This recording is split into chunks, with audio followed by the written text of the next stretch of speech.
Hello, and welcome back to Friend-Powered Friday Nights. I am LynxGriffin, and I am back once again with some more of Soul of Sovereignty. This might be all of what we have left. I know we are in the middle of Chapter 2, and I think there's only 3 chapters total, but I don't know how long they are, so I guess we'll see. If we don't finish tonight, we probably will next time.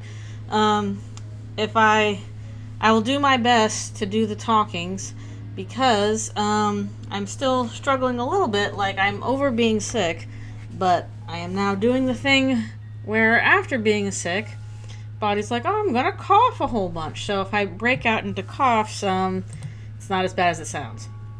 Got out of the ads. So hopefully that won't be too bad. I have a bunch of water I'm probably going to be gulping as we go. Because let's go with where we left off, which was Ismid trying to figure out how to become a god and cause problems for people and all that stuff. Hello, thank you for coming. Again, apologies if my voice is rough, because I still got the cough problems, but I'm going to do my best to get through it. Good evening to you. Ismid says, so humor me. If we're the first people to find this place, there's going to be treasure in here, right? Surely wealth pales before the promise of godhood exalted. Oh, Loic, you don't have to be that way, but I guess we're still going to keep being that way. You're like, I gotta find my treasure. It does, but until I get my godhood, why shouldn't I have a little spending money? Maybe you too, if you behave. You're very kind, but I get by. Not that you'd find much luck in converting relics into spending money in this day and age. Wait, Ismid, stop. I point out what I've noticed. Set into the floor a few paces ahead, a brightly patterned tile. And we need an allowance before godhood. You gotta save up. I can see the faint outline of flowers layered beneath its glassy surface. Oh, more of that. Not decoration, I'm guessing. An anchor stone, as implied by the name, it's designed to anchor a very elaborate enchantment. I'll spare you the details, but suffice it to say they aren't usually displayed like this except as a deterrent to intruders. Oh, now we gotta solve the flower puzzle. You're saying it's going to curse me if I walk on it. It's not out of the question. What's the worst a curse is going to do? Kill me? Howdy, hello, thank you for coming. Is death the worst punishment you can imagine? You're going to have to try a little harder than that. Thanks, Undyne. That's a line to come into. I'm not saying this to frighten you, Ismid, only to offer my experience. I've treated my share of unlucky grave robbers, as it happens. The ones afflicted for only a few hours insisted they'd endured weeks of screaming agony. What flowers do that? Sounds fun. Oh, she's into it. To each their own. How'd you cure them? Primary lavender, my old standby. It means peace, comfort, relief from anguish. Why do you ask? Because you can just do that again. Let's go. Oh, she is not worried about it. Ismid. Ignoring me, she walks across the tile, then waits a moment, then shrugs rather dramatically. No allowance for gun, and watch out for the deadly flowers. All right. Oh my god, you hate being wrong. You hate it so much. You're gonna cry. On the contrary, I've never been happier to be wrong. Anything that's... Oh no, of course it's got him. Shit, what? Are you okay? You may be onto something, Ismid. Maybe I do hate being wrong. You motherfucker! Well, I don't know if I can put that in the YouTube. Oh well, maybe they won't pick it up. Do 50 push-ups right now! No. Even absolute obedience only wrenches about 7 out of me. I couldn't even get 2 out of me. Yet, in truth, as I stepped onto the tile, I did feel something. Not pain, but a strange searching, as though I'd spotted a familiar face, but forgotten the name. Before I could process it, before I could even wonder at it, the sensation had fled.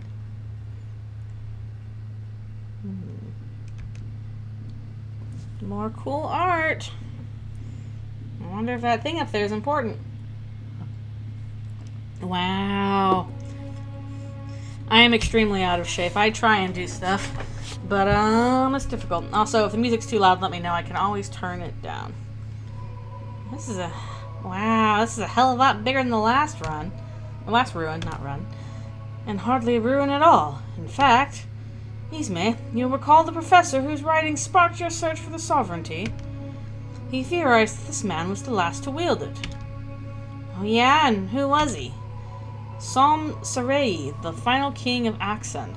This place is a monument to his rule, or so I gather from the inscription. So you can read it. Oh, not a word of this formal stuff. It may as well be a different language from the Accenti I know. But the flowers carved into the frame paint a clear enough picture. We often see these 5 associated with royalty, each extolling the monarch's virtues. It's like, I can't read this language, but I can read flowers. By this point, I expect Ismay to tire of my explanation and order me to move along. Instead, she stares up at Saray's image in total silence. What a nerd. He is a nerd.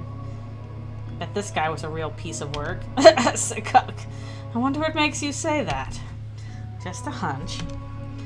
That's a flower he's got, right? What is it? I'm getting monster dust on those flowers. Do we have monsters here? I don't know. That is unmistakably a witch gaze. A mark of authority. I wonder, too, if it served as a symbol of his sovereignty. Wait, there's a flower that can give me sovereignty? Then why are we wasting time with all this? No, I'm only suggesting that it was a visual metaphor here. A clear sign to the people of the time. Okay, what does it do? Pardon? I mean, if you did your magic thing with this flower, what would it do? It's a faulty assumption that every flower necessarily does anything, Ismay, but it probably does something. Answer my question. The best of my knowledge, then. I gotta go find some witch hazel, I guess.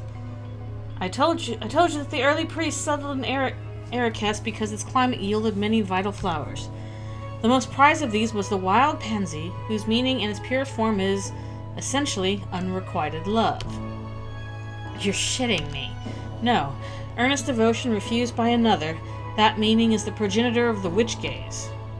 It was refined through cultivation over many years, revealing new complexities, deepening beyond description. The poet chose contempt, shame as a bridle on the defiant. At a time when factions warred for control of Accent, the witch gaze rose to prominence as a tool of conquest. So many flower powers. Unification was won not by military might, but the power to grind hearts and minds underfoot. Neat. Where do we get one? Thanks, Ismay. She's like, cool. I want to grind people's hearts underfoot. Of course. I'm supposed to be winning followers. This sounds like a pretty convenient way to go about it. Just, make them like me. But I can't see you're just dying to tell me all the reasons I can't. Setting aside my hopefully obvious objections for a moment, it would be impossible. The witch gaze is a variety of garden pansy with a very specific, very rare coloration. The royals of Accent bred them with purpose. Obviously, we today do not. Great, so only this one color is any good. Now we gotta breed for blue roses in Animal Crossing. Most pansies bear less potent meanings, far closer to the original love spurned. Although if you visited my shop, you'd find even the lesser varieties absent. Which brings me to the second flaw in your scheme, Ismay. I can't read pansies. What do you mean you can't? It's the nature of my work to invoke emotion in many forms, some more complicated than others. I've attempted to incorporate common pansies into an arrangement before, but their meaning isn't compatible with me. Even at its weakest, it demands a certain mentality, which I find disturbing. Interesting. He doesn't vibe with certain flowers. You're too much of a puss. As always, you have a way with words, but mine seem to have failed me here. Hello. Thank you for coming. We are working through more of Soul of Sovereignty, which is a visual novel by PG. I don't have a Switch 2, so I don't have that. And I'm kind of afraid to open my Animal Crossing village again. Like, I kind of left it where it is. I know there's new material, but I'm like, I don't want to go back. I abandoned my village years ago. I don't want to see it again. I'll leave it forever as it is. But yeah, also I don't have a Switch 2. Let me put it this way. Have you ever seen warmth in the builder's smile? Excuse me? Supposedly, it's there. It is a really nice painting with, like, the way the lips are done. That's hard to do. Good grief. And all the weeds that need to be pulled. There's going to be bugs and trash everywhere now. Oh, I haven't played any Persona games. I've never been able to verify that myself. To me, it always appeared more like a derision, a kind of mocking hatred, which drove my younger self to dark places. Oh yeah, I have a lot of flowers on my village. I tried to breed all the cool flowers. Of course, I don't presume that you share my exact point of view, but when I speak of contempt as wielded by kings against their subjects, that is what I mean. It's like, oh, I got plenty of that. You can be a real buzzkill, you know that? Oh, not at parties. They love me. Thanks, Loic. Isma's interest mercifully runs dry, allowing us to return to the more pressing matter of her trial. Beyond Sorelli's image, the path leads us to the heart of his monument. It's a big block. Lenin's in there. This. Well, everything points to it being a coffin, but it's the size of a bus, first of all. It's a very big coffin. Befitting a king, I'd assume. Yeah, second of all, didn't you say he had the sovereignty? I said he might have. And there's a chance this place predated his rise to godhood. Bear in mind, tombs like these were constructed in the prime of life to the king's own specifications. Oh yeah, I'm pretty sure the music for Persona 3 is really good. Royals liked the idea that this kind of meticulous preparation ensured their comfort and rest. Easy ticket to heaven, bet he didn't make it. To heaven, probably not, but rest awaits us all. What's the difference? I'd sooner ask you, Isme. You almost went. Almost. If there's an afterlife, I didn't get a sneak peek. Ah, well, perhaps it's best left a mystery. Alright, that's an interesting answer to that question. The nature of the soul, of life after death, even the greatest minds of Oxen barely understood these things. But on the far continent, it was called to shut up. And so he does. I don't need the history lesson. Just tell me a ghost isn't about to pop out of this coffin. Who can say? Don't give me that. Amazingly, her voice has grown tense, and nearly gave in to the temptation to comment before thinking better of it. Really, Isme, I have no idea. But if His Majesty were lingering here, I'm sure he'd have made himself known by now. Why don't we try... Oh! What was that? It comes a snap through the air as if a seal's been broken and the coffin lid slowly propelled itself open. Uh-oh! Uh-oh! It's a beautiful gator! Look!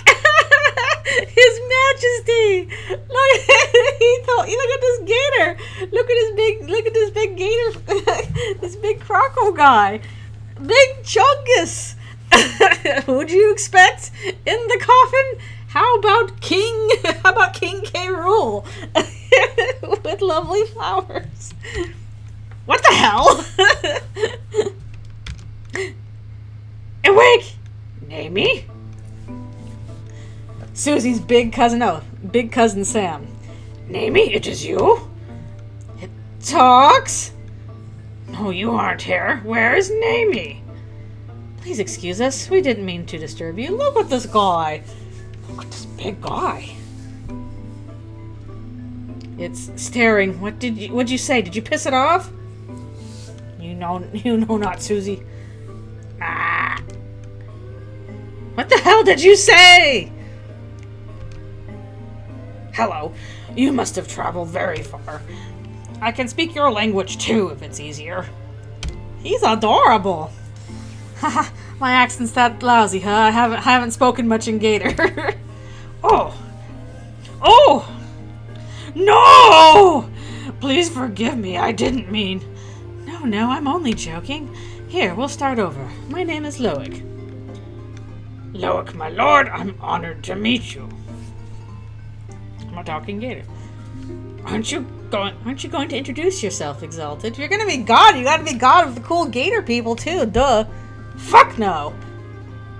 Fuck no, my lady, I'm honored! No. Allow me. This is Isme. Don't just give it my name! Isme, my lady, great ones, I welcome you both. It seems like the guy who eats the sovereign's enemies. Kinda does seem like it. My name is Tutu. Perfect name. Perfect name for this guy. Tutu. That's a very charming name. Thank you. Someone...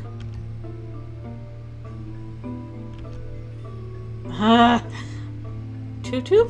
Oh, I'm sorry. Someone important gave it to me.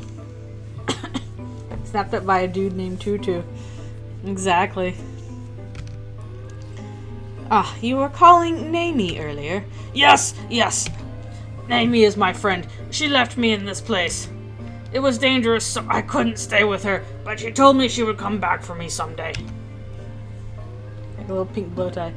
But I wonder how much time has passed. Tutu, this may be hard to hear. Please bear with me. I believe you've been asleep for several hundred years now.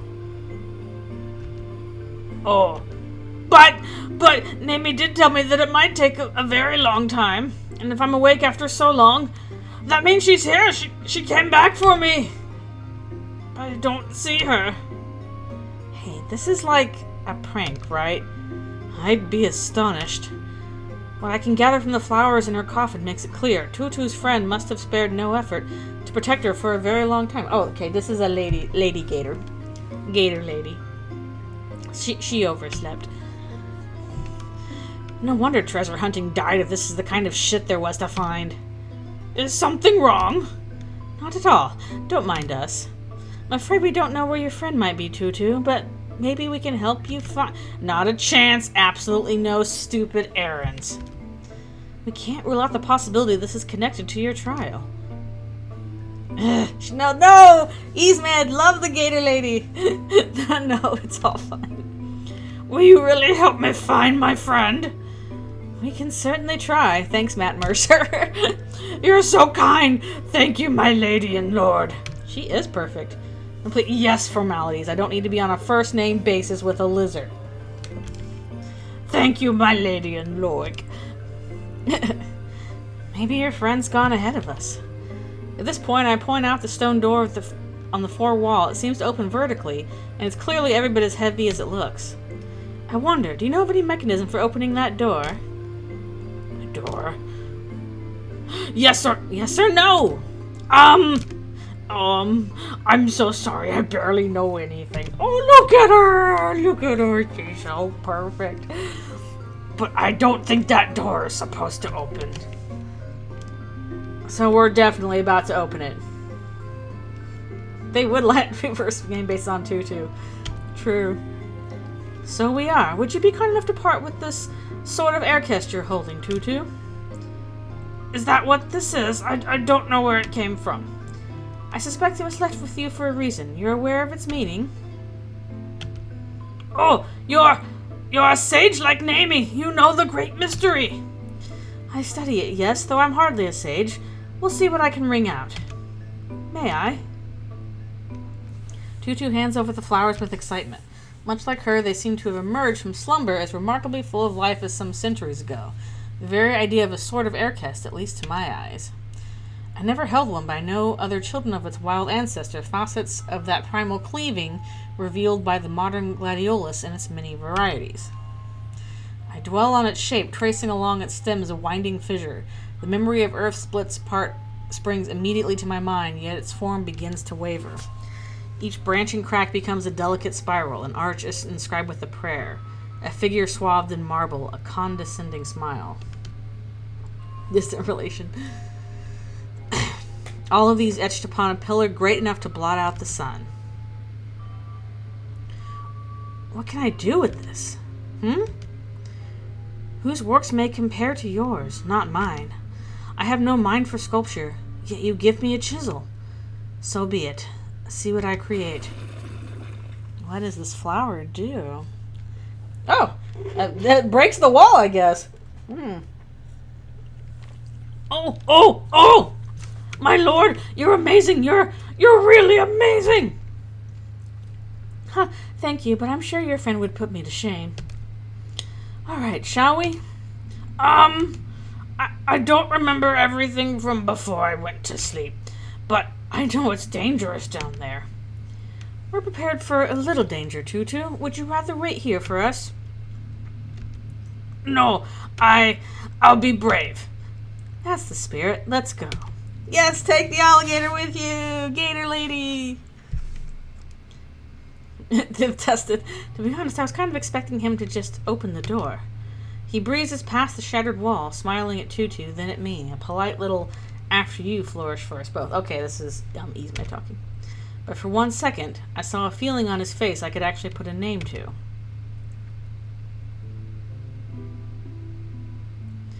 Past the wreckage, a rough staircase leads down into darkness. This has to be it, the site of whatever trial the voice has planned.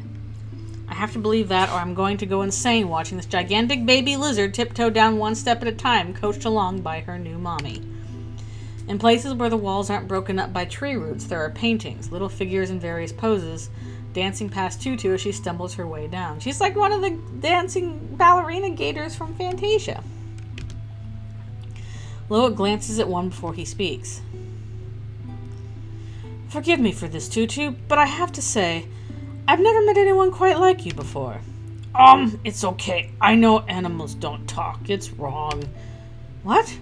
Unusual, certainly, but wrong? Humans are great beings. Their language is powerful. I don't think I was meant to have it. Sometimes I can feel it. It's wrong. No, but really, we weren't meant to have language either. Fayum broke divine law by granting it to humans, or so the story goes. I can't imagine it's any more wrong for you than it was for us. Interesting. This lady is awesome. Now that you mention it, I think Naomi said something like that.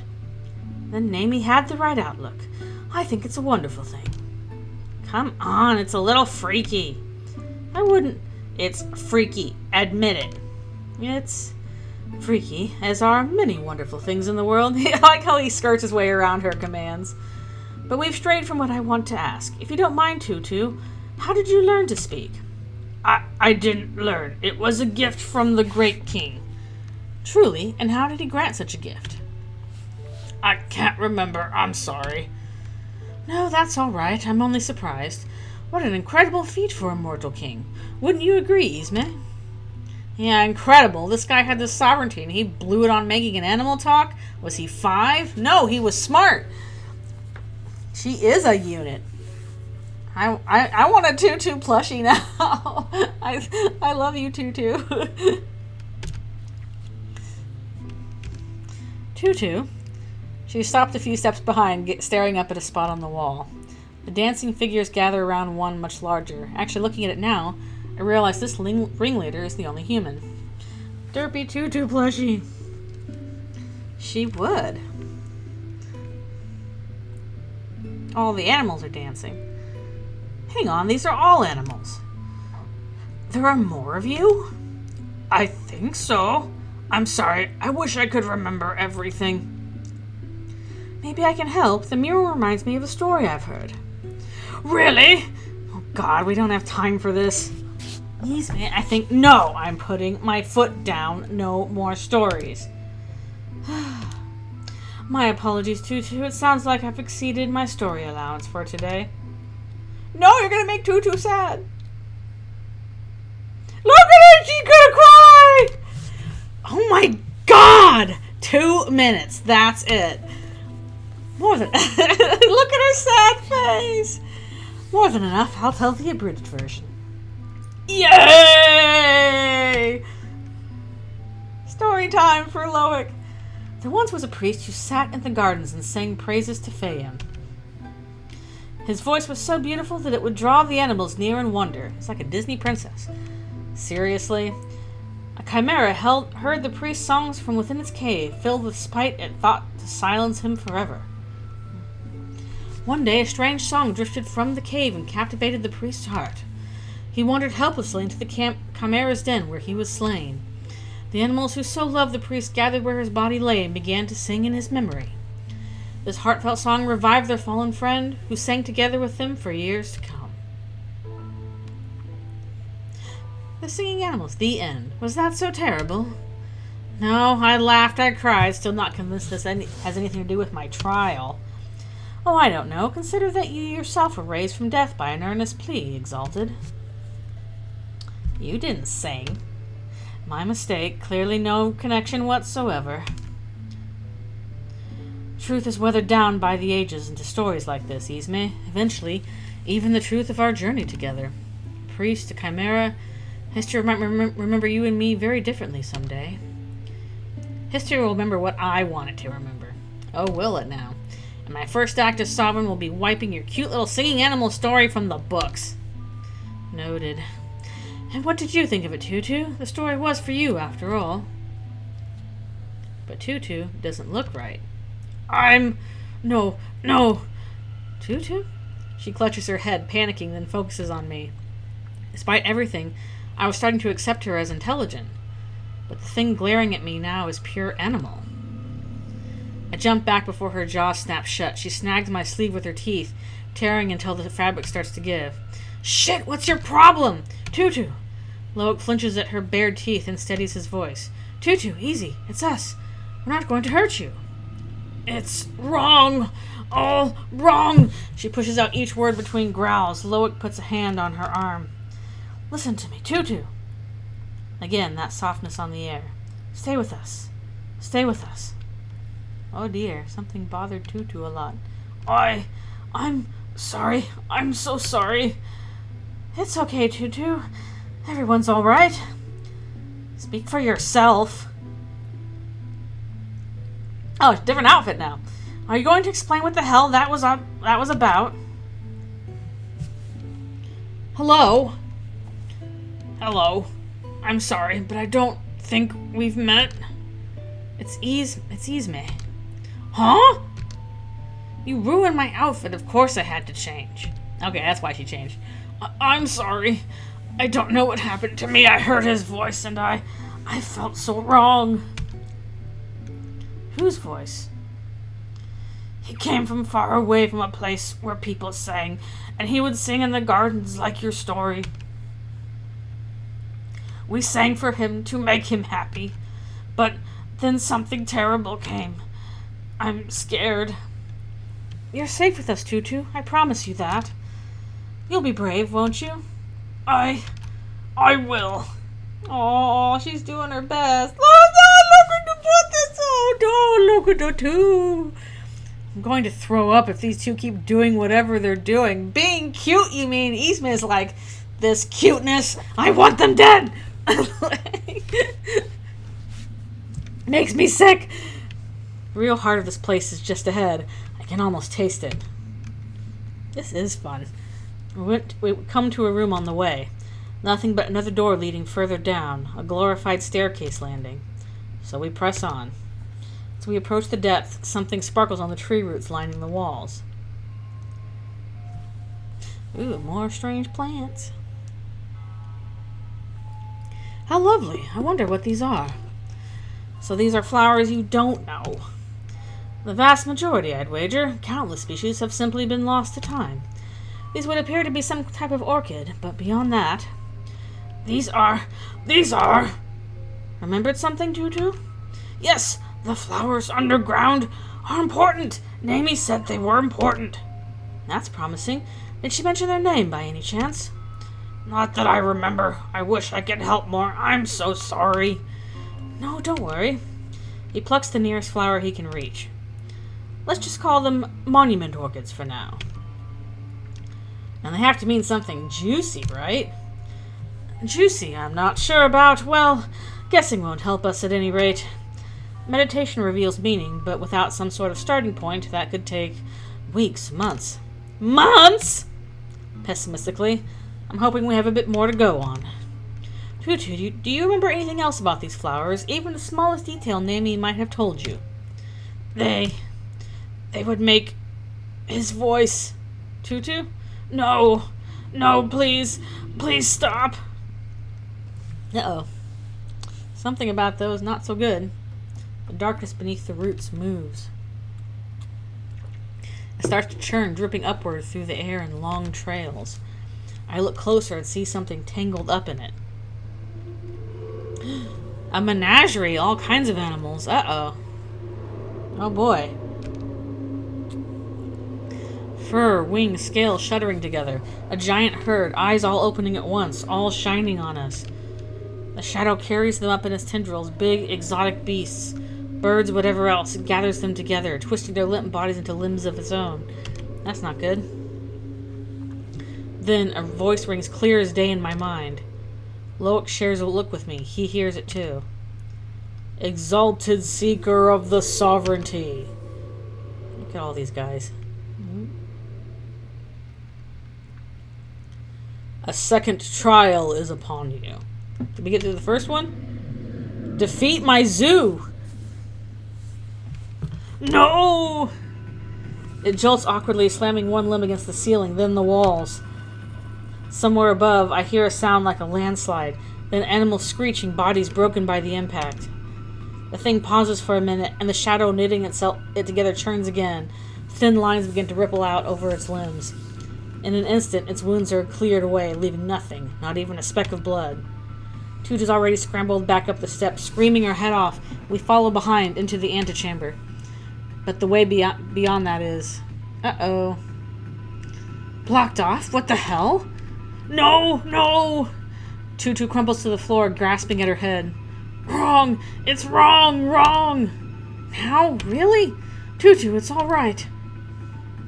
I can still hear the stampede thrashing downstairs, only a matter of time before it catches up. Out of habit, I put my hand on the wall. What am I expecting? Stupid. I only have time to glance. It's not going to match perfectly, but a wall is a wall. I picture what I want, eyeing the right spot on the floor, and pull the trigger. And now, a false slab of wall conceals the corner where Tutu's melting down. As claws scratch up the stairs, I duck into hiding. Tutu howls on while Loic runs his hand along the ridges between her eyes. Wrong! Wrong! Wrong! Tutu, hush now.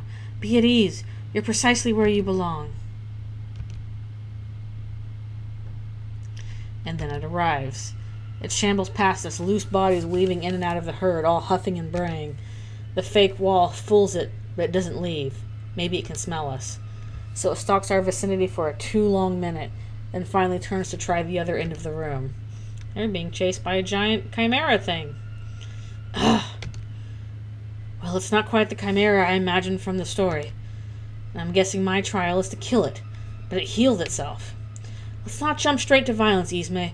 We may only need to pacify it again. Okay, Mr. Pacifier, you're up. Well, the lavender wouldn't take. I know too little about what we're dealing with. The new ones, then, the orchids. What about those? Right. My instinct says those must have been used to hold the chimera down there in the first place. So use them to put it back. With no idea of their meaning, I can't use them for anything. Plan A, then. Wait. Suddenly, the chimera turns its writhing head back towards our hiding spot and starts stalking back across the room. Please, I need a diversion. Conditions are less than ideal, but if you can buy me a few minutes undisturbed, I may be able to turn up a meaning. Fine. Don't say your god never did you any favors. Thank you. With the flower in one hand, he closes his eyes and seems to leave us. Tutu, curled up by him like a dog, makes a pathetic face as his petting hand stops. I can hear the chimera sniffing around just outside our hiding spot. What are you gonna do, my lady? Shut up. Sparkle! Also, more cute drawings. Ooh! Ooh, how did you do that? Shut up, I said. Go play fetch. I law the ball out from behind our hidden corner. It jingles as it bounces along. Oh no! You've dropped your beautiful ball, my lady! Huh? There. I've caught it! No, Tutu, behind you! Okay, I'm going to bring it back now. Please just wait right there, my lady. Ismay's like, Tutu. Look now beyond form, beyond symbol, beyond the veil. Lay open your heart beneath my lips, and I shall tell what I know. Now what? Loic the Serene. The poet's writings usually serve me as a bridge, but by her words I walk across the mire until I am left to wade in. No, don't kill Tutu! No, we just met her! This bridge is much shorter, yet I prefer it. Freed from the constraints of ceremony, of reverent study, I can simply get to the point. They would make his voice. Then, as if summoned, that same voice rose to torment her. Wrong, wrong, again and again. But these were not her words. I reflect on the flower's form, seeking sense within it, and the array of its petals, and its barest weight on my palm, and its sigh, bright and fragrant, devoured by the earth, and the decaying roots adorned with ribbons of lace. Beyond all these, the sound of rain. It fills the air like voices shouting to be heard, joined one moment in alluring harmony, the next only noise. As I sit and listen, a stray drop singes my hand, raw, bracing pain. It sparks in me a kind of ravenous panic. I imagined myself running out to burn alive in the storm. But I have crossed the threshold. My refuge is endless as the sea. Now I see where the rivulets run, where violent waves crash and fall silent, silent. Exhausted with relief, I grasp at my throat for a cry which never comes. Silent. Hey! Hey, hey, hey, hey, hey, hey, hey! Hey, hi. Did you find out what your flower means yet? Silence. What? Go fuck yourself. Thankfully for all present, this is not a command. Oh, no. No, the flower means silence, Isme. Oh. At least that's my first thought, but... Where's Tutu? Oh, she got eaten. Oh. What? I distracted the thing. I did that. You have to thank me for that. No, Tutu! After offering my sincerest gratitude, I look out from the hiding place. As I feared, the chimera's form has changed. Now Tutu's face emerges from the tangle of shadows, her body limp and jaws wide. Tutu, no! But the swarm does not move. Glassy eyes gaze in every direction. A shadow ripples out again, soothing over its form as it's... No! The thing! It's the thing! No! First thing it got was the dog! Adjusted to the new edition. Sorry, I think I went backwards. Well, now's your chance if you're planning on stopping this thing. I'll need more of the flowers. What? Why? Oh my god, I don't care. Just go. I'll buy you more time. The light of creation gathers at her fingertips. I realize this is the clearest view I've had of Isma's artisanry, yet it remains as perplexing now as before. Without the slightest indication of effort, she summons to her hand a slender blade wrought purely from the canvas of her imagination. Hello? What are you staring for? Move. Take care, then.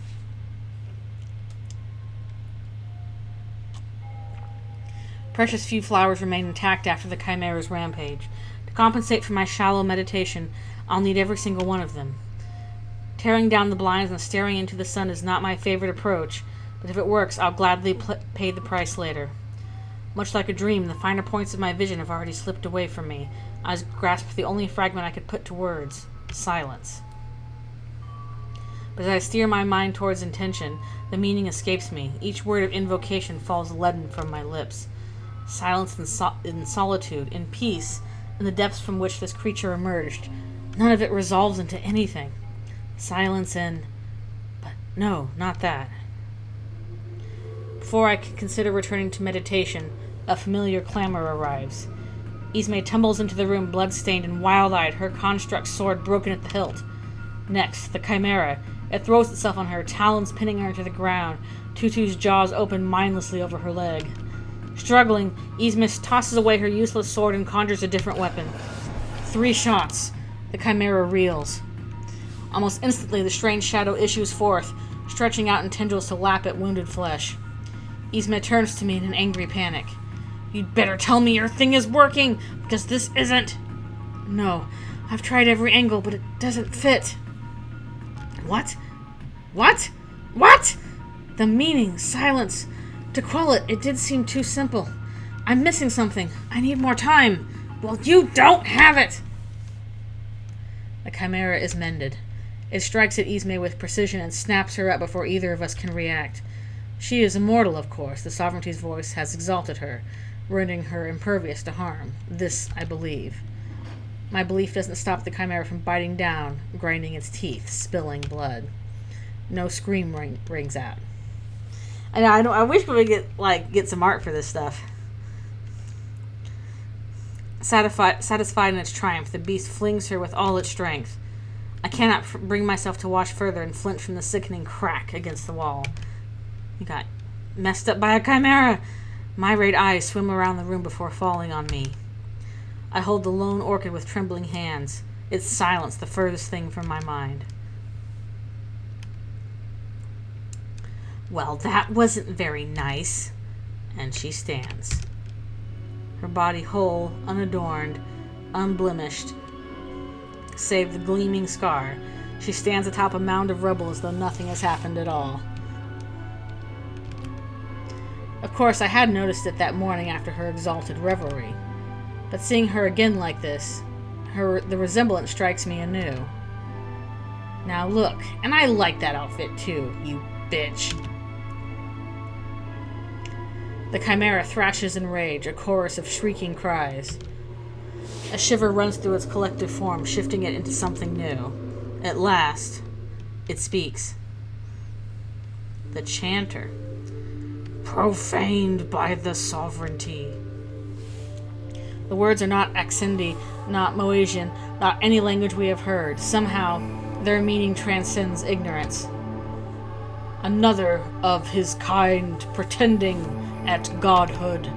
This abomination was the least of his whims, and see what it became. Oh, I can see like the Titan in that kind of drawing. All the wings flapping around it like that. That's creepy and cool. So, you finally decided to speak up. Who are you? My name is Long Forsaken. I am a fool who once defied the will of order. Chasing freedom, I fled to this land from a paradise you do not know, for love of the late queen who harbored me. I served her witless son, the throne-bound god. I had deserted my chorus, yet song lingered in me, and so I sang in the gardens of his menagerie, soothed each day by the company of his beasts. So this was the priest we talked about. But the great king saw what little joy I took in my ritual, and he knew no restraint. With barely a thought, he willed voices upon the captive beasts as a gift. As Fayum gave unto us, he sneered, blasphemy upon blasphemy. They surrounded me, singing in horrendous tones, gazing with enlightened eyes, in my honor. I could not bear it. Shame and horror sickened me to death. Yet my suffering did not end. The beasts gathered at my side, raising their mournful voices together, until desecration itself answered their call. Ooh. What? Yes, exalted. Oh.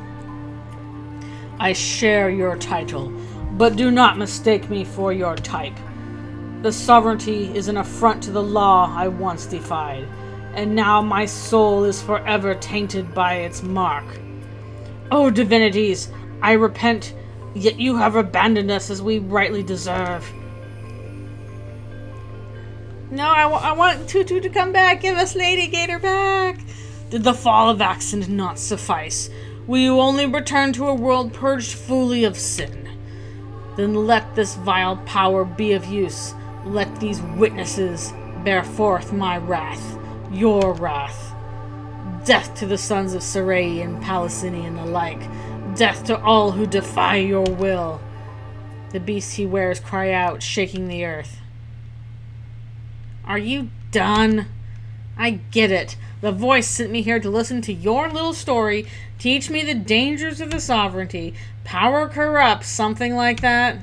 Well, sorry about your king. Promise I'll be even worse. Oh, she's so awful. It's great. Fool! Hush, exalted. That's enough. What? Now I know you. Now I see the shape of your pain, the endless cycle of misery. No! Quiet! I will not hear it! How you long for peace. Witchcraft! Perversion! Again, sorry about coughs. Those are a problem I'm having. By the divinities, I rebuke it! How deeply you ache. Stop! Lay down your fury a moment. Be cradled in sunlight, in the wind's soft sway. Go in dreams to your paradise, to the embrace of your gods, and sing. The exalted sinks into slumber, his faithful with him. His grip on Ismay relaxes, and she wrenches herself free. I need a moment to calm down. By the time I really look at her again, I've already missed the restoration of her glamour. Then again, I doubt observing the process would make it any easier to fathom. Not bad. Not enough. He'll wake soon. Whatever power kept him dormant for this long is beyond mine. Even then, it wouldn't free his victims, these poor witnesses bound to a man who despises them. Their devotion empowers him as mine to you, but by their numbers, he's practically a god already. So get to the point. He's invincible. Nearly. I wish this silence were just that, an undoing of the king's gift, a way for them to become as they were. But no, I have it now. As Phaeum gave unto us the maddening din, then silence. It means the refuge of rest, the end of life. If I read it to them now, while he's asleep. But let me find another way, please. Like what? Clock's ticking. You just said he's about to wake up. I know, but I can't do this to Tutu. And it's a good thing you're not calling the shots. I'd rather wrap this up now than wait for her to start chewing on both of us. So enough stalling. Do it. No, Tutu! And there it is, the burning hand on my heart. Perhaps this once there is mercy in it. Forgive me for this. So much harm at the hands of two men playing God, and now you must suffer a third. Forgive me. No, Tutu! Once order was with us. It sustained us and guided us along. Then a great king summoned us, so we left the wild and gathered before his throne. He prepared a beautiful garden for our home, and the men of his court would come and see. They marveled and taunted us and touched us, knowing the king had bound our nature. Some were different. One man would simply sing, and his voice sounded sweet to our ears. We loved him. How could you do this to Tutu? But the king tired of us, so he willed us to change. Our bodies straightened, allowing us to walk in step with him. Wisdom bloomed in us, and for the first time, we knew ourselves. At the king's command, we danced and sang in his court. He brought men from distant shores, filled our minds with their foreign words, and made them howl with laughter. But the man we loved never sang for us again. Animal cruelty! Profane creatures, demons! There is your maker, he who perverted your nature, he who severed you from perfect order. Shatter his throne, feast on his flesh, show him the horror of his sin. Gentle voice. I speak of the shore where all is washed clean. I speak of the end to shame and sorrow.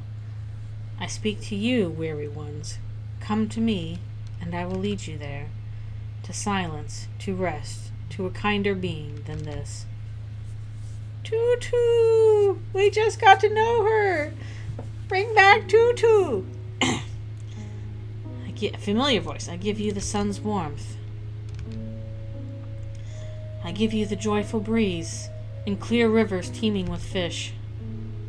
I give you the fullness of my heart. Take it with you and rest well. The voice is changing. Wait. Whatever face the next world wears, let the beauty you knew remain. Tutu. Whatever sorrow it brings, let the joy you knew remain. I know. If all else fails you, let my love always remain. She was a good girl. Mamie! I would take you with me if I could promise to keep you safe. Where I'm going, I can't do that. I'm sorry. But I can promise one thing. However long it takes, we'll see each other again. I don't break my promises, Tutu. I won't start with you. Now, good night, my friend. Be strong. No, wait, don't go. Don't leave me.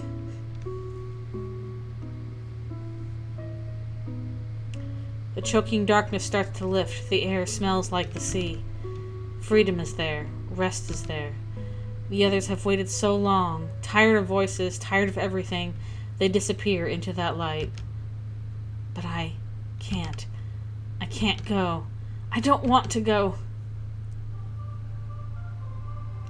Vile thing! Darkness shouts, Tutu! Snaps shut on me. It's everywhere, echoing with his angry voice just like before. Only now, I'm the only one left to hear him. I have to escape. It takes all my strength just to crawl forth a bit. But I must. Another voice is calling me. Tutu! Save Tutu! Tutu, can you hear me? I know. It's wrong. I know. I shouldn't be like this. I know language wasn't meant for me. But I have it now, so can't I keep it? I don't want to go, even if it makes everything better. I want to remember my friend. I can't die until I see her again. Demon aberration, submit. Oh, thanks, Zimnus. Oh. Sorry, I didn't keep needing the water. Then live. Then see her. Live if you're prepared for what that means. I know he won't go away. But that's fine. I won't let him control me.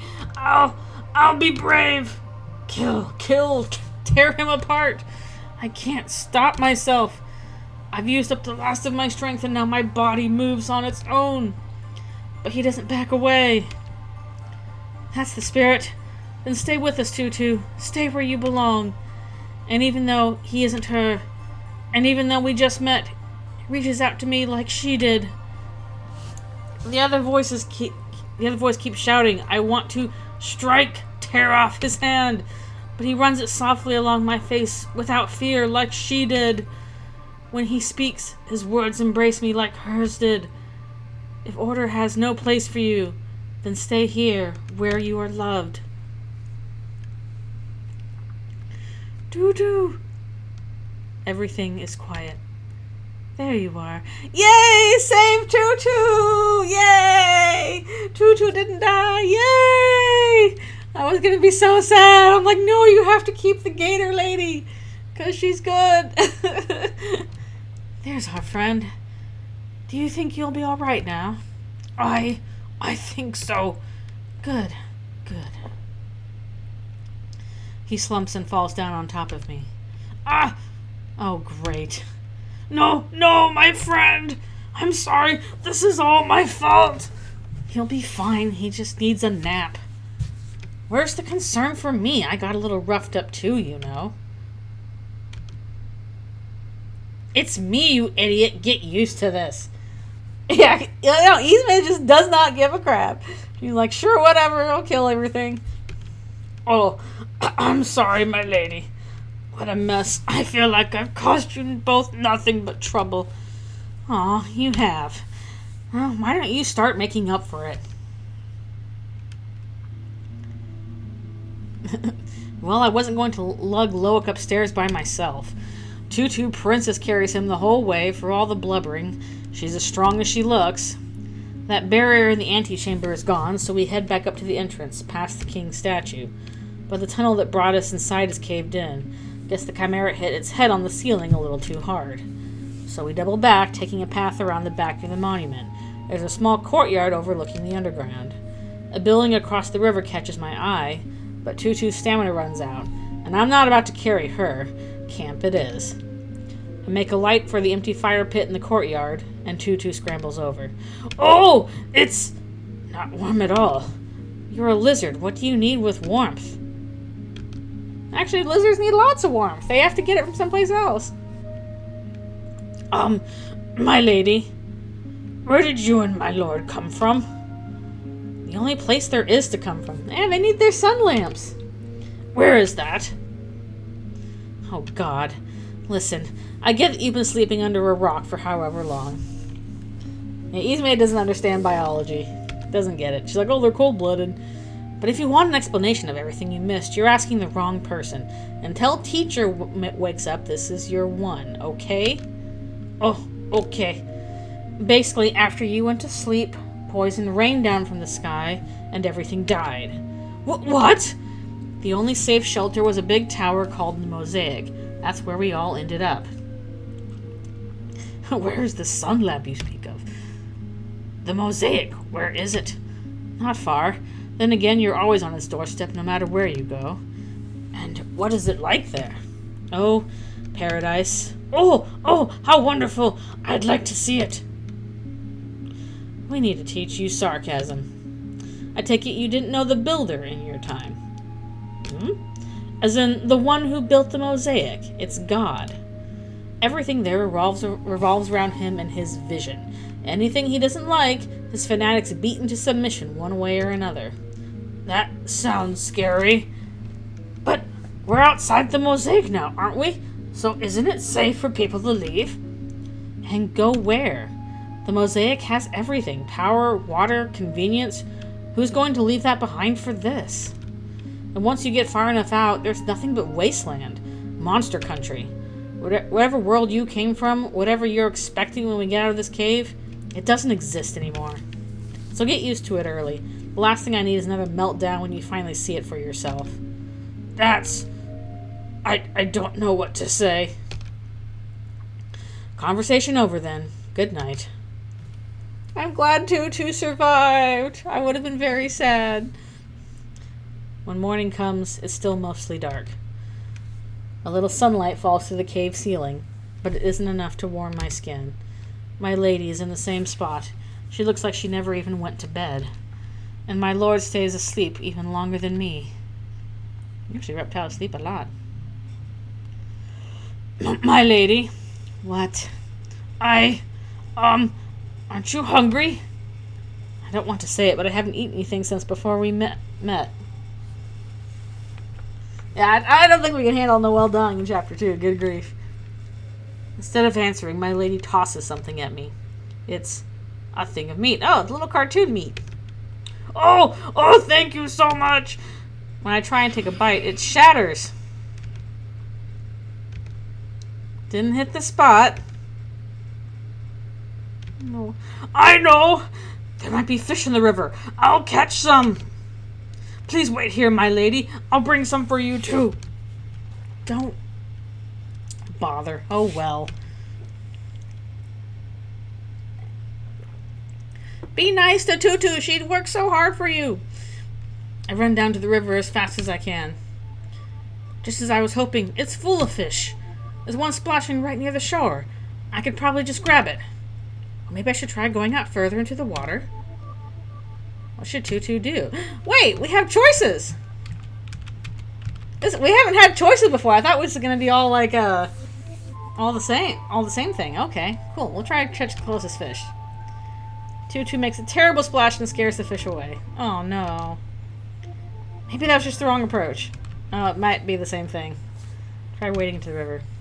Tutu makes a terrible splash and scares the fish away. I should try to be a bit less clumsy. And now that I think of it, I should be letting the fish come to me, right? Let's carefully take position in the water. No! Try again. No, she's doing her best. Let her have a fish. Is this not what you expected? Let her have a fish. What part of you is still an alligator, Tutu? Your choices don't matter. We haven't had a choice at all. That was our first choice. Because it's a visual novel. Does that twisted, lumbering body of yours recall how to swim? Does that sniveling voice draw in prey? Stop! My lord, my lady, like a fool. And still you grasp at what you were. Stop, please!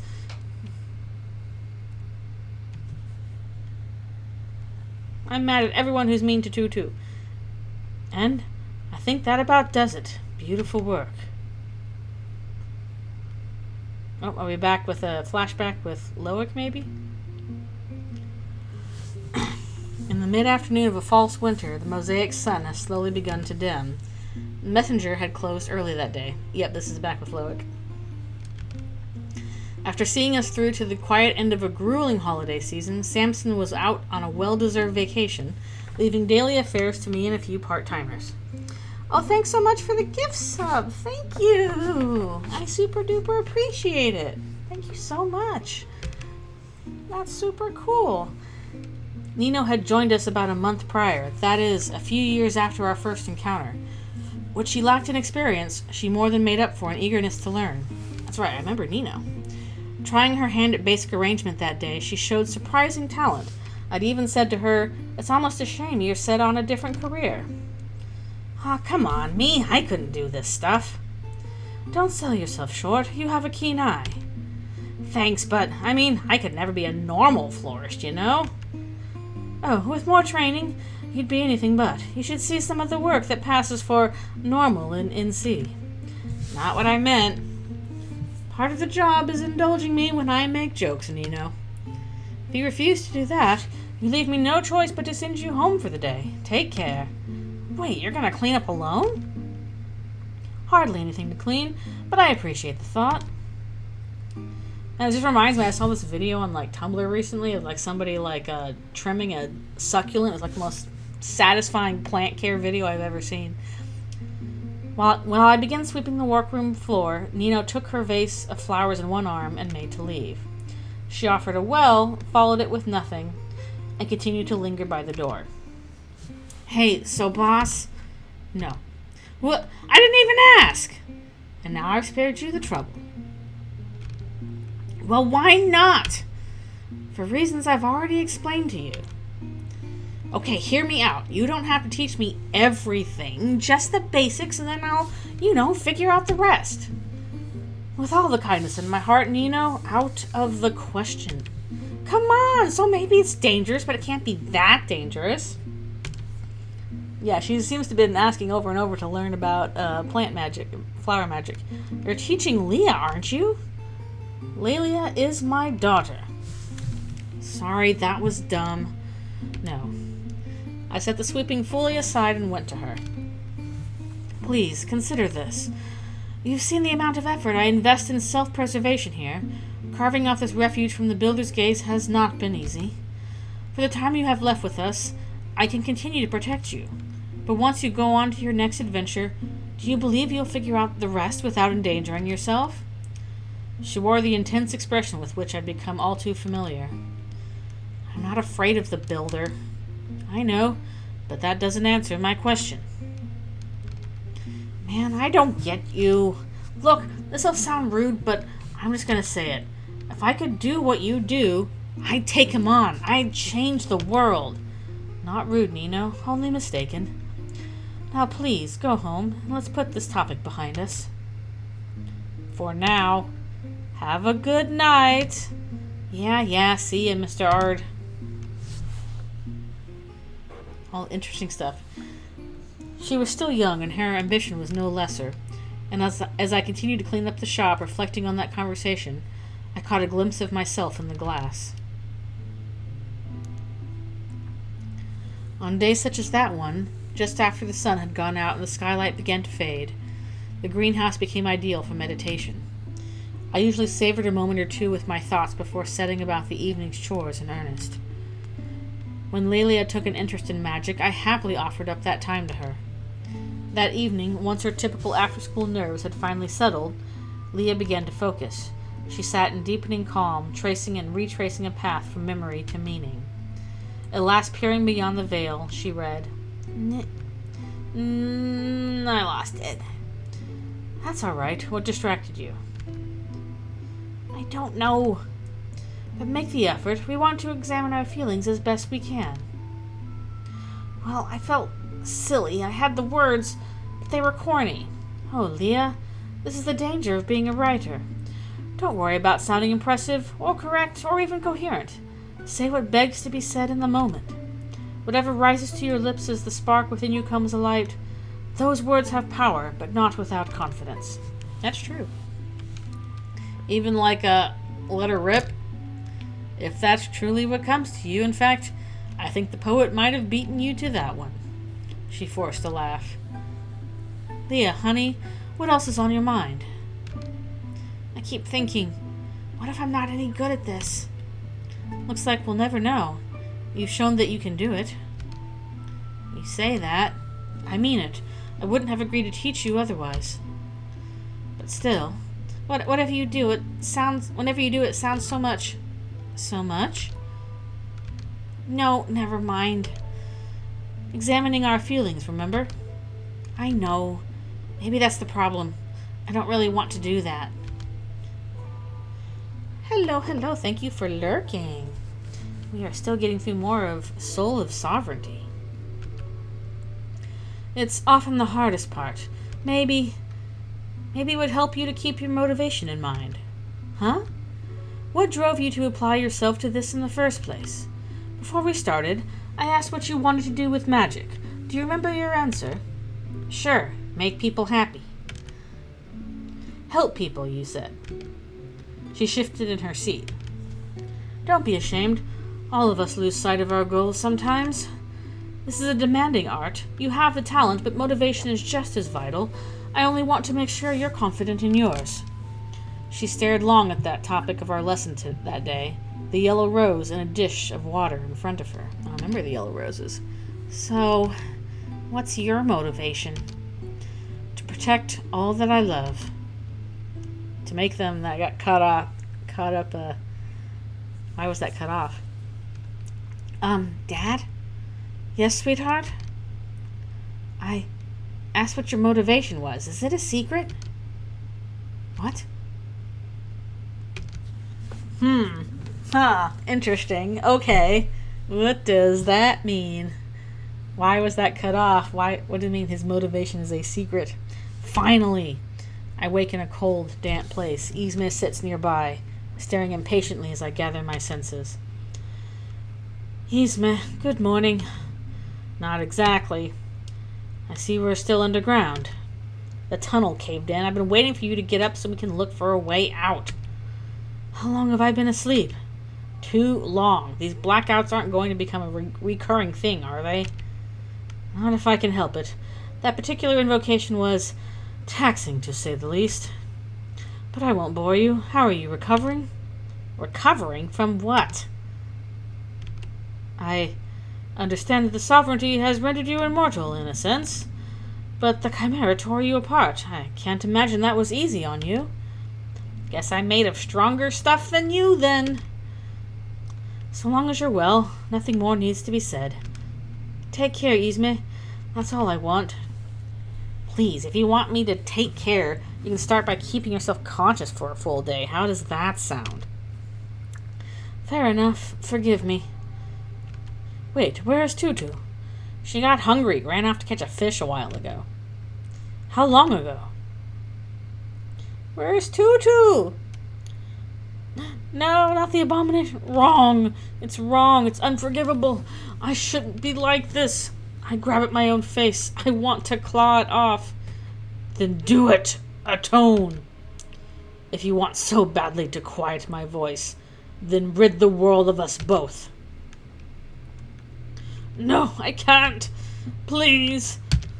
Naimi. Oh, Tutu, come here. Come to me. In my embrace, be at peace. You are loved. You belong just as you are. Naimi. No, Tutu, it's only me. Sorry, I need more water.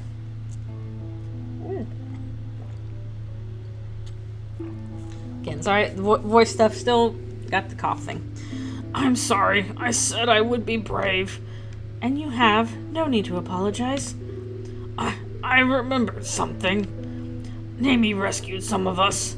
The one she didn't rescue became the Chimera. They attacked and hurt so many people until Naimi locked them away underground. But people were still afraid, so they gathered the other animals she'd saved and killed them. No. Naimi hid me, and we escaped together. She kept me safe. Whenever I remembered the chanter's voice, she would talk to me and make it go away, like you do. Your friend cared very much about you, Tutu. She sounds like a tremendous person. I can't presume to fill her shoes, but Whenever that voice troubles you, please do come to me. Thank you. I'm sorry. None of that. Now, let's catch a fish. He says something quiet at the edge of the river. He asks the water and all it carries to be still. The fish don't scare when he steps in. They don't struggle when he picks them up and tosses them to me on the shore.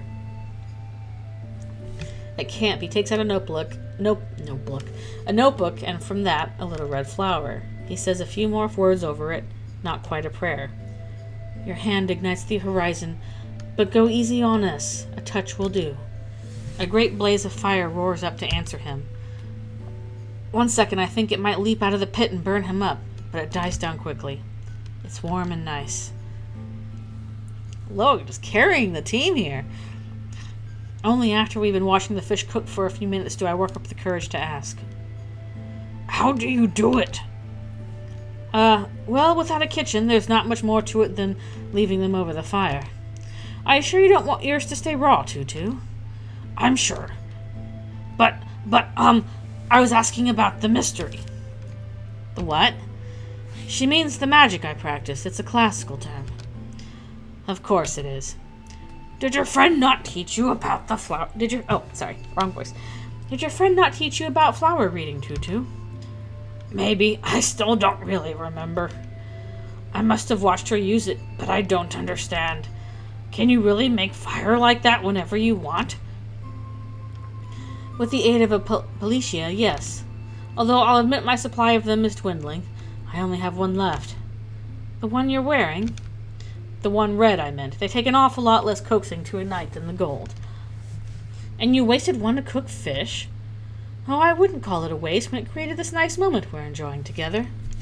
Don't make me throw those fish back in the river. What is a Policia?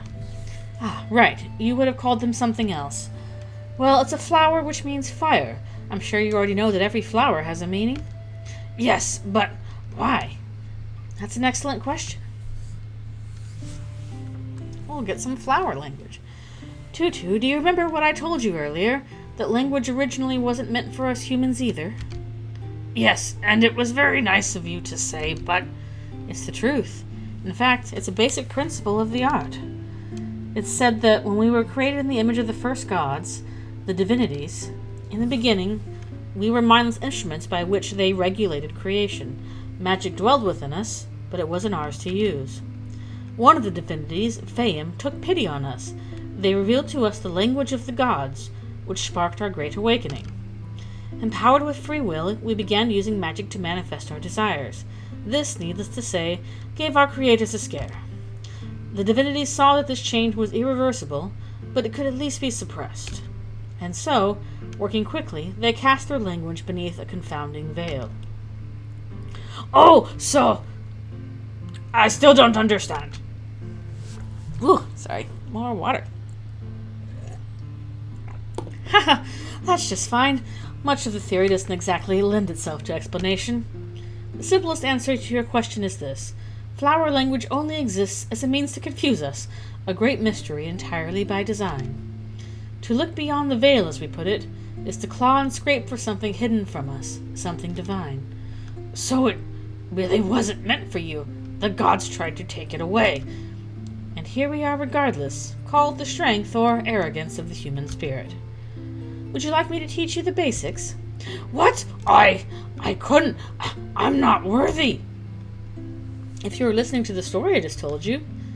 But I'm really not. It's not for me to understand, my lord. Please, let's not start with that again. We're friends. Loic will do fine. Loic. And this is only a stray thought, but from what you've told us, Naomi was a master. Perhaps learning about her art will rekindle more memories of her. That would be nice. Your fish are burning. Thanks, Isme. Oh, so they are. We'll continue this later, Tutu. I'm gonna teach the alligator flower magic. Lady Isme eats one bite of her fish before throwing it away. So I end up getting two, which is nice, but... Alright, enough. Let's move. Already? We've been in this cave a day too long already. If the voice won't bother to give me my next trial, we may as well work on finding a way out. And then the voice of sovereignty is like, hi, I'm here. Your trial in Arrakest is not ended, Exalted.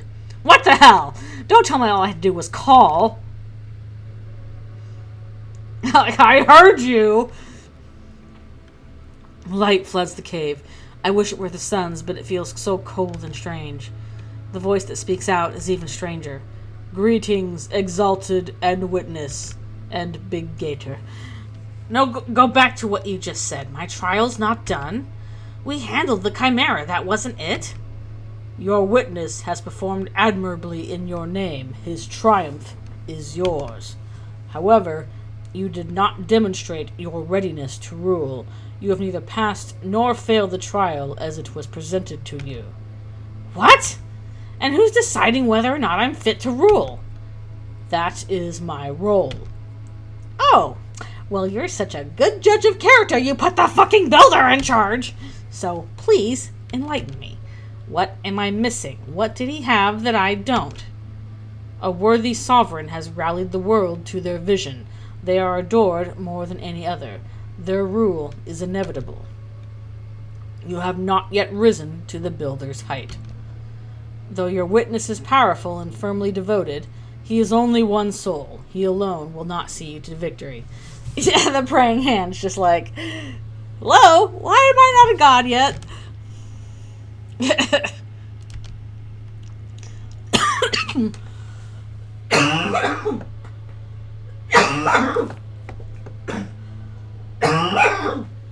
Oh, the coughing is catching up with me. I might have to go get more water. It's been a problem since I know, terrible time for a reading game. But I'm doing my best. And I take it we're not counting the lizard. I can't make out anyone in the light, but I feel eyes on me. You are worthy of enlightenment, lizard. Man has judged you worthy of enlightenment. Thus, I address you again. You mean me? You stand as witness to the chanter, yet you now follow a new Exalted. Your existing pledge may be nullified only by your death. Do you understand this?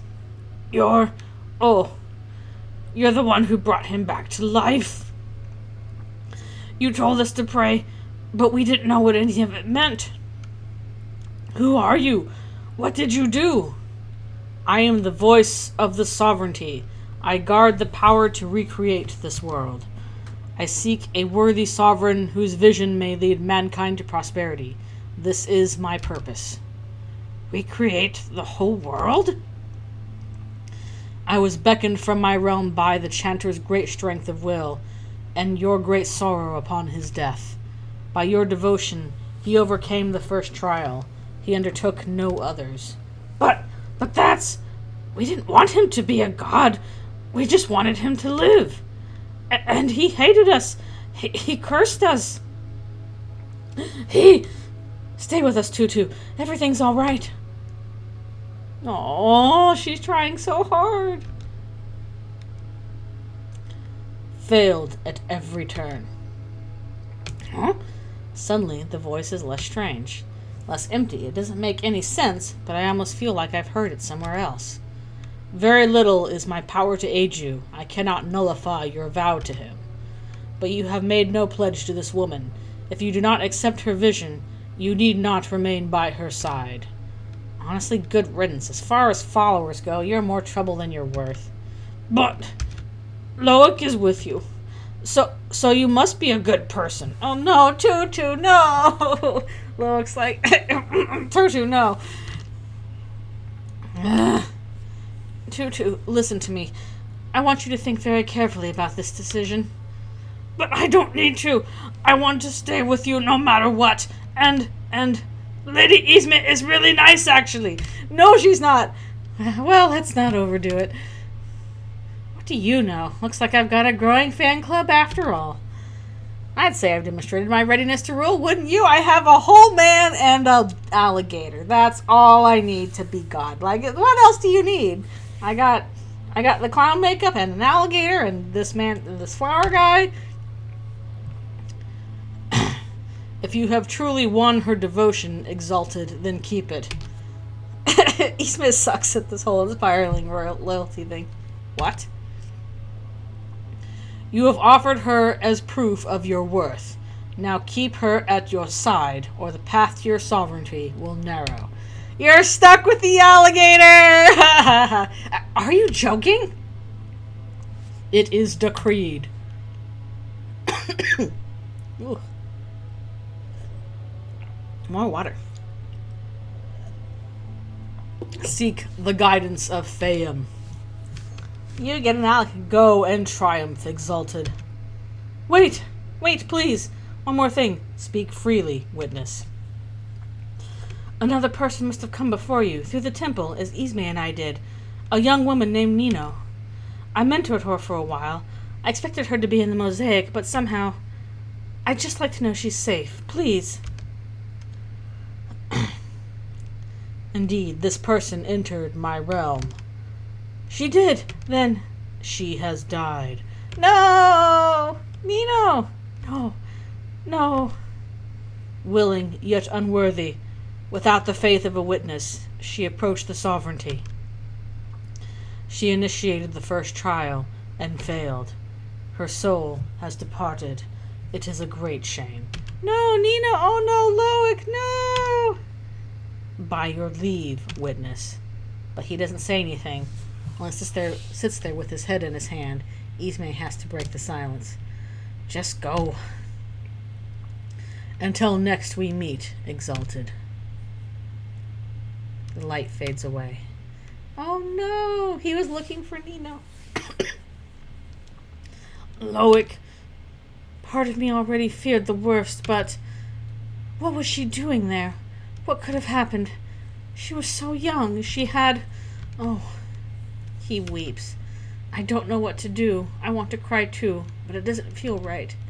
I turn to Lady Ismay, panicking a little, but she's not looking our way at all. So, about this next trial. Loic lifts his head very slowly. What? Think of that girl's another favor for... Oh, what? Think of that girl's another favor for me when I'm sovereign. The sooner we get there, the better for everyone. Oh, poor Loic. Do you feel nothing? Yep. I don't believe it, Ismay. Beneath all this posturing, I don't believe you're truly so callous. Surprise, you're in denial, and it's starting to get old. How's this for callous? Forget about her. No! Loic is having a moment. No! No. What have you done?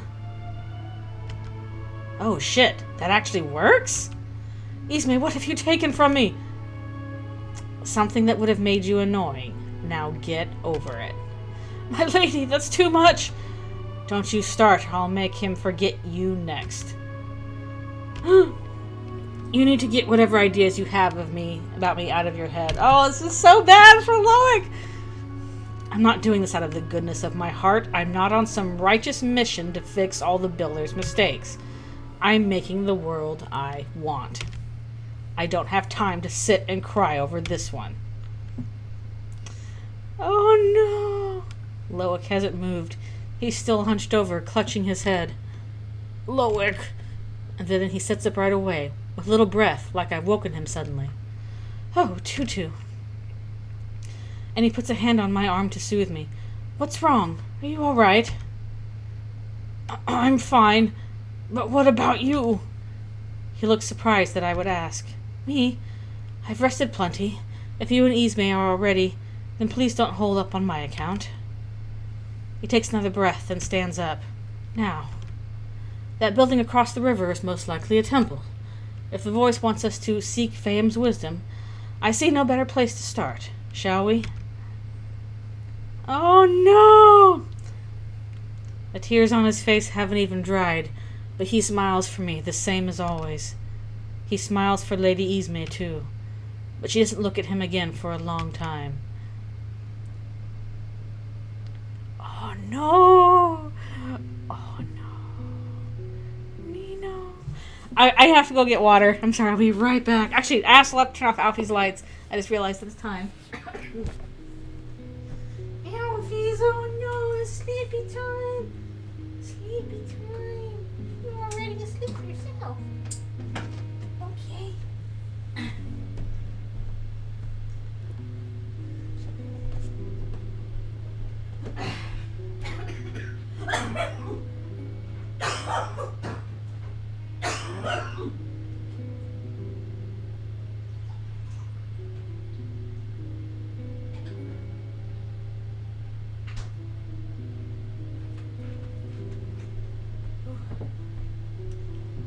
Alright, I am coming back. Yeah, basically the only way Ismay dies is if Loic dies. So, oh no. Hey, how was what was it called, messenger? No good. I mean, the guy was nice. He gave me these for free. Here. Oh, thanks. But he wasn't the sage. Didn't know a thing about the temple. Well, what about the magic? Just love letters. None of the big stuff I told you about. Oh, she's lying to her girlfriend. Man, back to square one. Fel? Hey, are you crying? What's wrong? Oh no. In that moment, it was so clear, and then I got too used to you.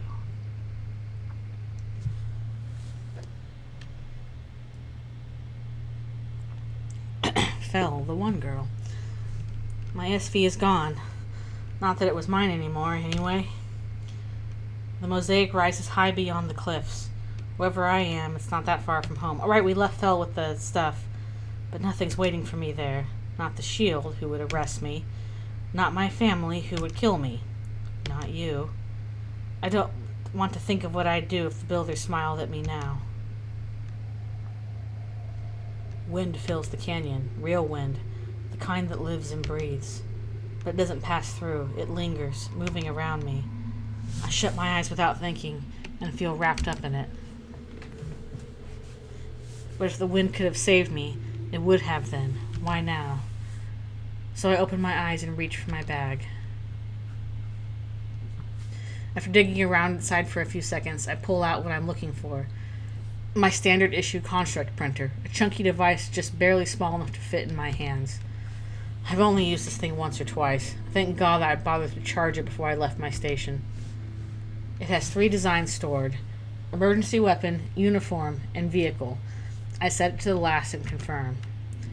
The little device whirs, then slowly churns out a slip of paper bearing the imprinted design. An air cycle rendered in impossible detail. Or, not impossible. If I could tackle any part of this process by hand, it would be the drawing. I might even manage a decent replica, with reference, even if it wouldn't run. Anyway, the drawing is done, and now comes the really impossible part. My eyes glaze over watching the device print 1,000 tiny symbols I'd need a magnifying glass to read. Dimensions, elemental composition and processing, everything that will make the construct usable, solved with flawless precision. I actually had a good handle on artisan formulas in school, but this kind of complexity isn't just practical for anything but a machine. So basically like 3D printer, but like for a car. Teachers like to say it's how he keeps us from getting carried away. You wouldn't download a car? Sure hell yeah I would, with magic. The device beeps a few times before I click it off. I tear away the finished printout and kneel to set it on the ground. From his bounty, I'd expected to say if anyone were watching. But it's not like the words do it. The sign does, so I fold my hands into place, a triangle to center the printed slip in my vision, and focus. Something ignites behind my eyes, flooding everything in white, and then I'm looking at a new cycle. It crackles a bit, like they usually do. I know a machine-printed construct isn't going to last, but I won't need it long. She really did just download a car, or a motorcycle, rather. If that woman survived, I have to believe you did too. Oh no! No! And even if she won't tell me, Mr. Ard must. No! No! No! Oh, it's so bad.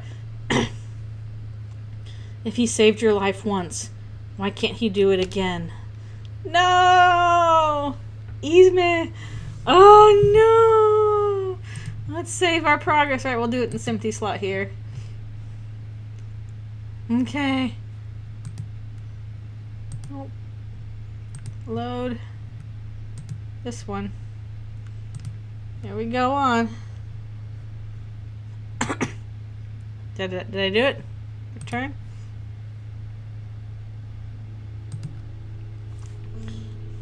Alligator, but not Tutu. Hello, seeing one. By the power of our great king Som Sarai, I can speak. Glory to Fame's chosen king, may he reign forever. Alright, this is before Tutu, it was Tutu. The great king has ordered us to entertain the people of his court. I can sing. Would you like to hear a song? Sage. I'm sorry. Did I say something wrong? Oh no, not you. You haven't done anything wrong. My king should know better than this. You're very sweet, but I don't want to hear a song. Oh, then may I dance for you or tell you a story? No. Then is there something I can bring you? You aren't a servant. Don't concern yourself with me, please. But do you have a name? Me? I'm only a beast, but I'll gladly accept any name you gave me, seeing one. Namey. Alright, this was Namey. What? My name. Rao Namey, not seeing one. The great king forbids respect, and to a sage I couldn't. Then here's your name. Rao Netu. What? You said you'd accept any name I gave you. I'm giving you that one. But seeing, is it respect to call your own sister like a stranger? Namey. Aw, come sit with me, Tutu. Let's enjoy this beautiful morning. Aww. Oh, we're on chapter 3. Loic the Ungrieving. Oh, I don't like that title. I don't like that title at all. By all appearances, the great enchantment preserving King Sarai's monument did not extend to the temple across the river. It sits half submerged, a symbol of neglect. A somewhat familiar sight greets the temple. Tanim, sight of fame, aspect of truth enshrined in the hollow temple. I remember this one before. Has seen better days. Well, no need for any confession. We're lucky Tanim here hasn't blocked the entrance completely, but I think it's too narrow for me. And you can't just break through the wall again. Not without another gladiolus, no. So we parked the lizard outside for a bit. Oh! I think we'd better not leave Tutu alone in her condition, Isme. Then you stay with her. Of course I wouldn't mind, but... when Namey took me traveling with her, there were a lot of places where I couldn't fit. So she used the great mystery and made me small enough to hold in her hand. Ah! I should have imagined something like that. Do you remember which flower she used? No, I only remember that she talked to me, and then I felt small, and then I was small. I can see I'm going to need to improvise. I'm sorry. Don't be. We'll figure this out. We'll get a mini gator. Little gator. Isme looks on impatiently, but says nothing as I withdraw my notebook. Rose mallow seems like a safe bet, so I'll set that aside. What does it mean? Transformation, but it's too open-ended on its own. It needs direction. This would have been very simple if only I had... Oh.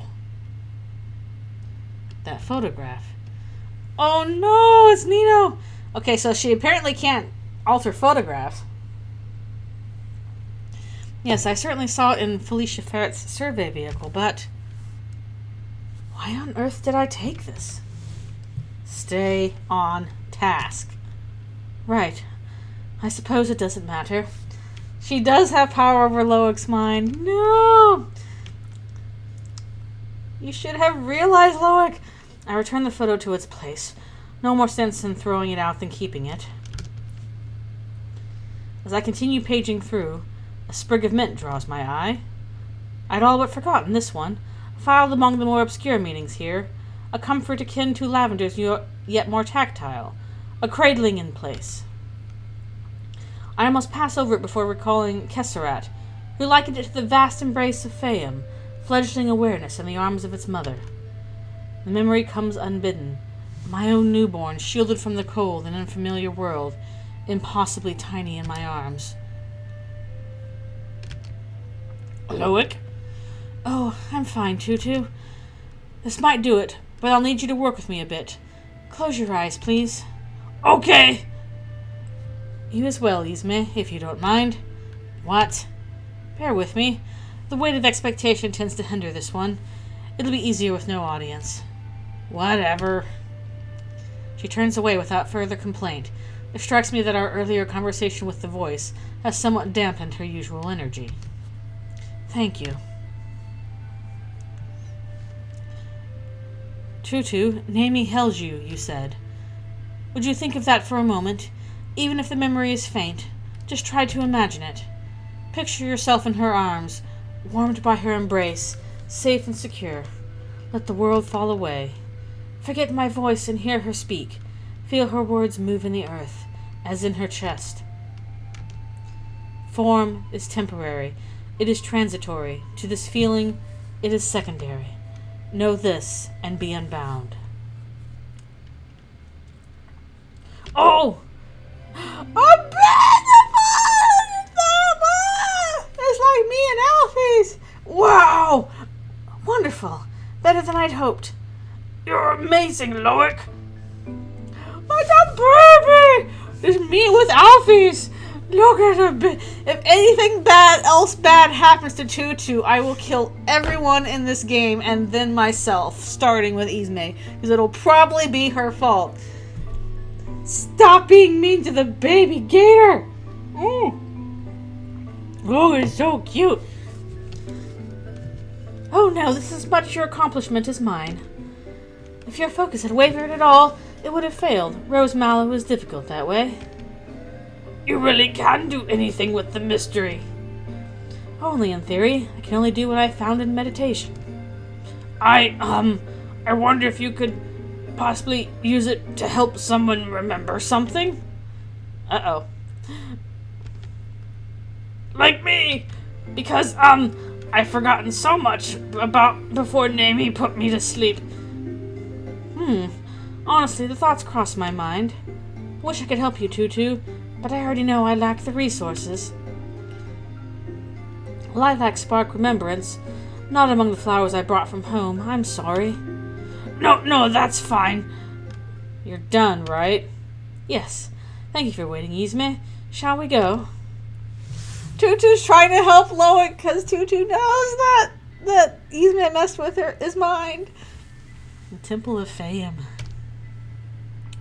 I thought so. I've been to this place before. Naomi brought me once. She studied here. It was very beautiful, full of flowers and light. I don't understand. Why is it underground? The whole world's landscape changed dramatically after you were sealed away, Tutu. I've heard theories that part of Arrakest was intentionally lowered into the earth for preservation. Seeing the state of this place, I'm not so sure. Let's not waste time on my theories.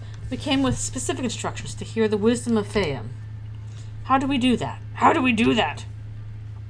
By asking, I hope. I kneel before the statue. Almighty, the words feel stiff on my tongue. Almighty God of language, by your eyes we see, by your hands we preserve, by your tongue we speak. Show mercy to the soul who asks for more.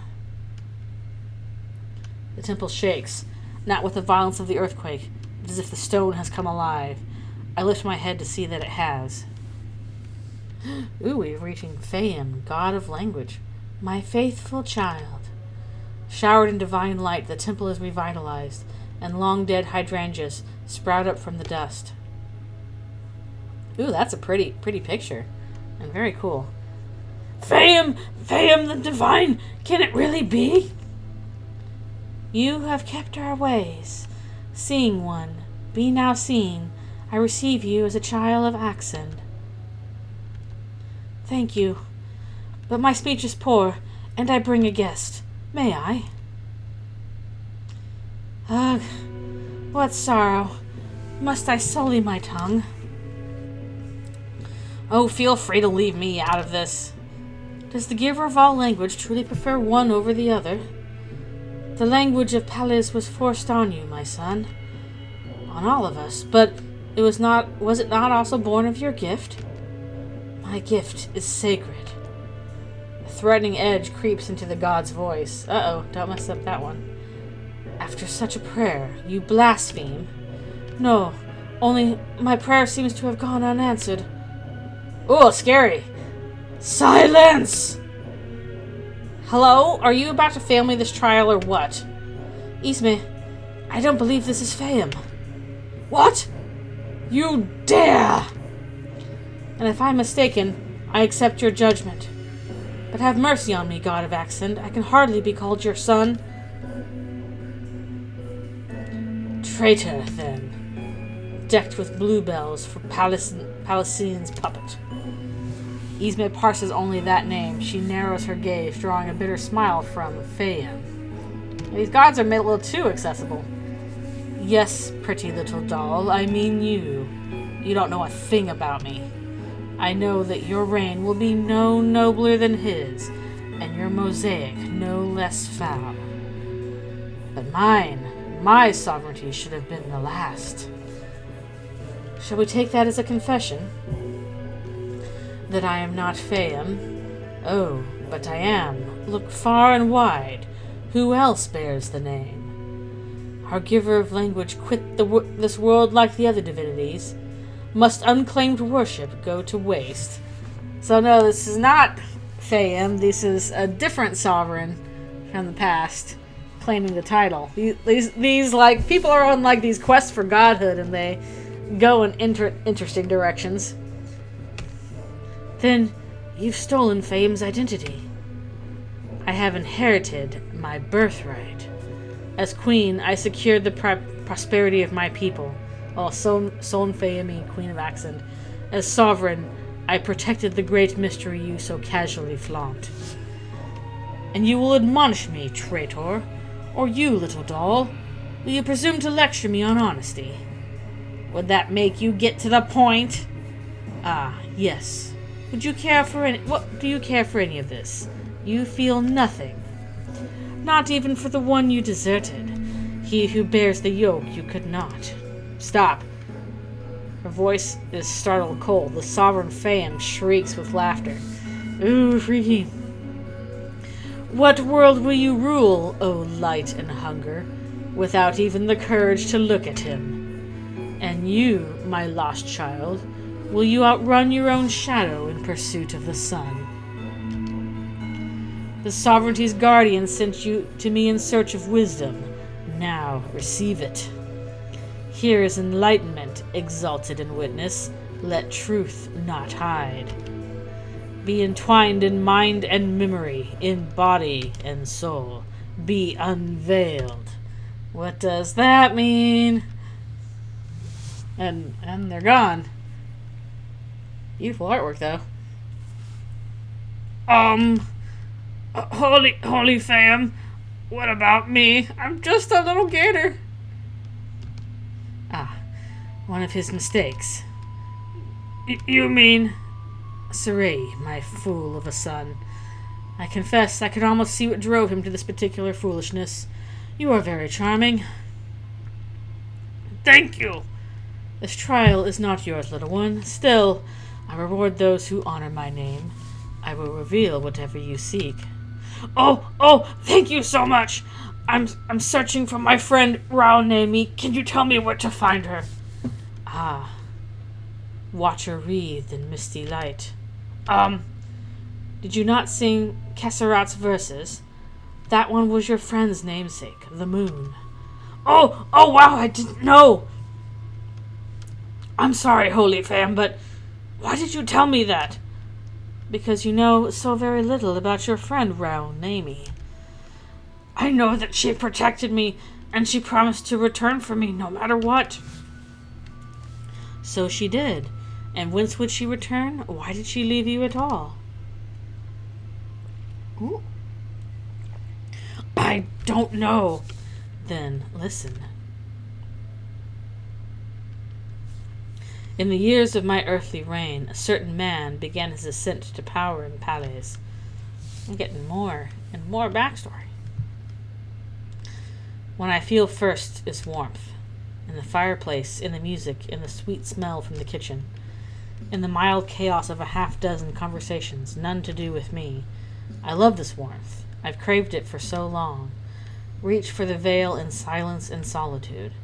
But as I bathe in this feeling, it all makes so much sense. I slip into focus without even thinking about it. I touch something mundane, yet so divine, so new. It spreads over my fingertips, soft and easy as a breath. The professor? Who are these new characters?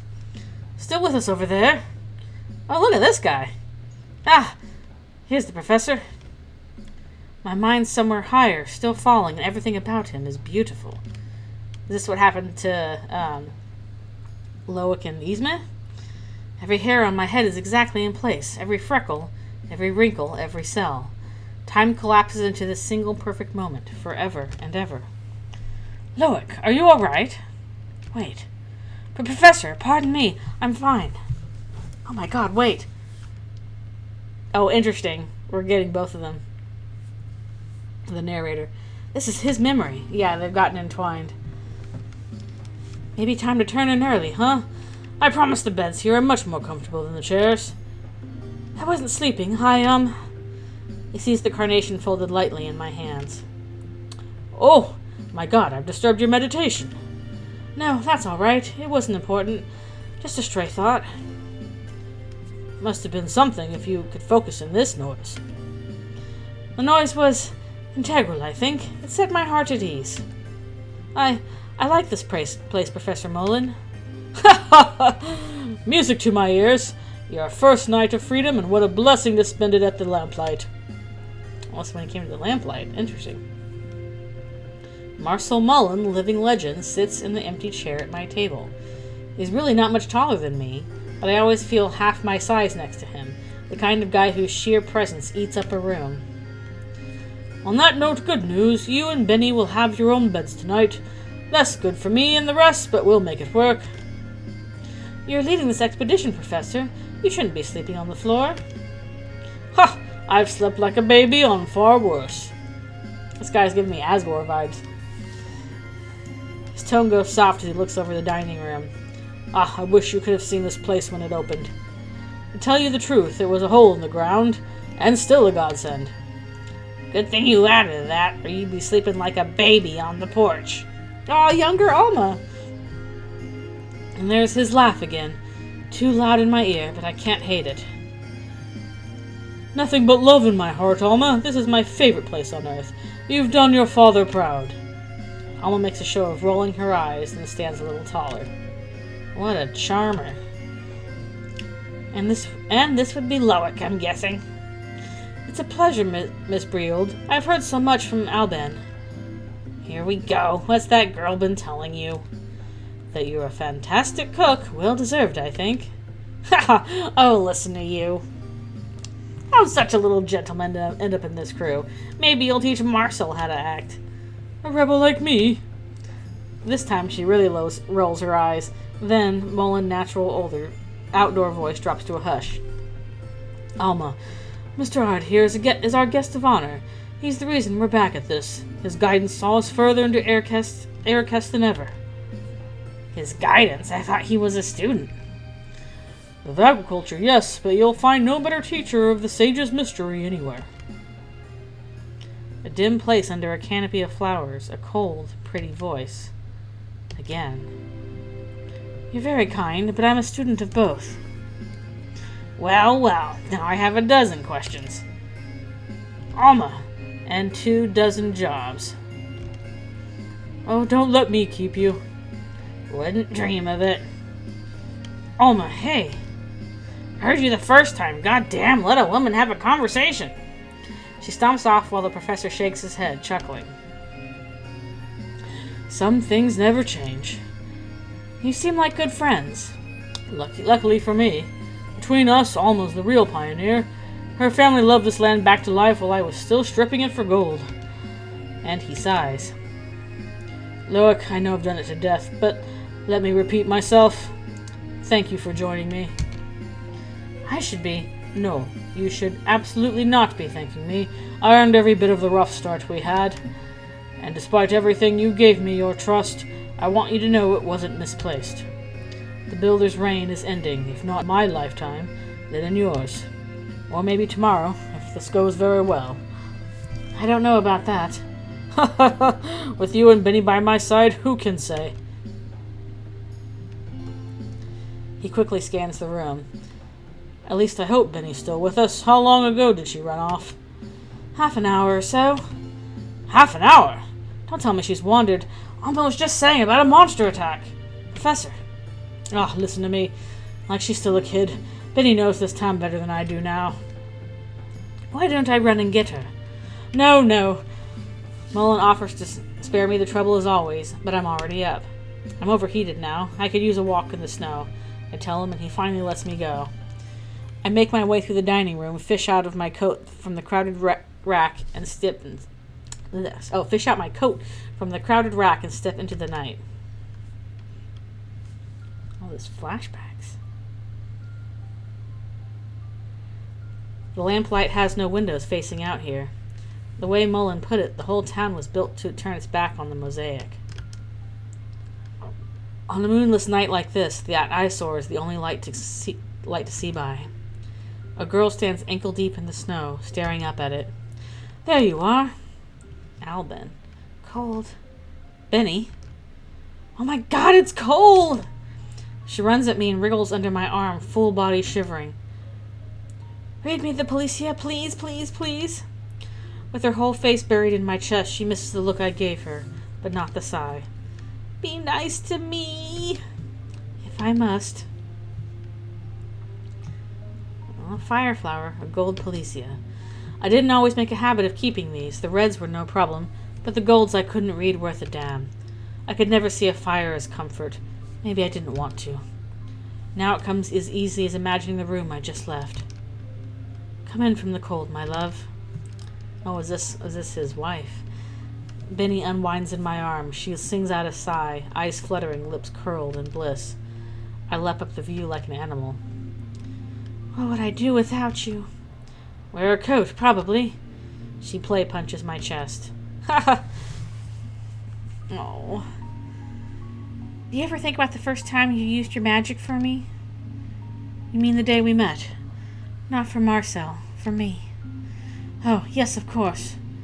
But you still barely knew me. I was so embarrassed. I thought I was okay. It had been a few weeks with no problems. Then I saw, and the floor dropped out under me. Even this far away. Like, of course it was in advanced constructs or whatever. I forgot Marcel always tore it out of the books he sent me. So I panicked, and then I started panicking that I was panicking. And I heard myself hyperventilating, and I was like, oh God, I'm in a library, I have to be quiet. She laughs about it now. I try and smile. And then you leaned over, put your hand on my back, and said, relax, baby. I didn't say that. I remember you saying it. Well, that settles that. You told me I was out of his reach. I'll never forget that. It felt like a weight was lifted away. I could breathe again. And I just remember thinking, uh-oh. Like, I'm in trouble. It was over for me. I didn't think there was any chance you'd ever see me the same way. I'm the lucky one, Benny. What were you doing out here alone? Sketching. This was always my brainstorming spot when the end got busy. Did you meet Alma? Oh, you meet Alma. You'll be happy to hear I praised her cooking. Smart man. You didn't need to prepare me, you know. It really was that good. Some people just like to hear it, don't you? My cooking's nowhere close. Not cooking. I mean what you're good at, the things you work hard on. I could do with a bit less recognition, to be totally honest. You're humble. Me, I'll take what I can get. You're brilliant, Benny. Oh, come on. I'll say it until you get tired. I'll say it until you get tired. You're brilliant. Is the coat really that nice? Finest coat I've ever owned. You should try wearing one. Another punch. Yeah, I think this was his wife. I lied. I wasn't actually working. I needed to get my head on straight before everything changes tomorrow. We're not finding the sovereignty tomorrow. But it's the first real step. Marcel was spinning his wheels for so long. He wouldn't have given up in a million years, but I almost did. When he took me in, he said he was going to finish what my dad started. Pick up the torch that got him killed. How was I supposed to feel about that? I tightened my arms around her. But we're really doing it, aren't we? We're really going to change the world. I didn't believe it was possible. Neither did I. Well, apparently they did not. I'm so glad you smile now. Ah, jeez. That's bot. How about you get lost, bot? Hold on. I gotta go find that and dig that up and stuff. Alright, where the heck are you?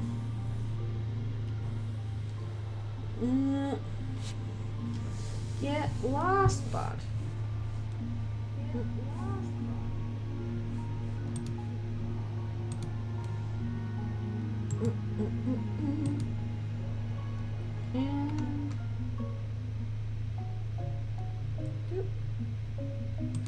and they're banned. Okay.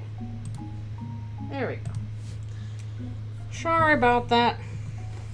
Let's continue on. Whew. What? I always smile. Sure, but not like that.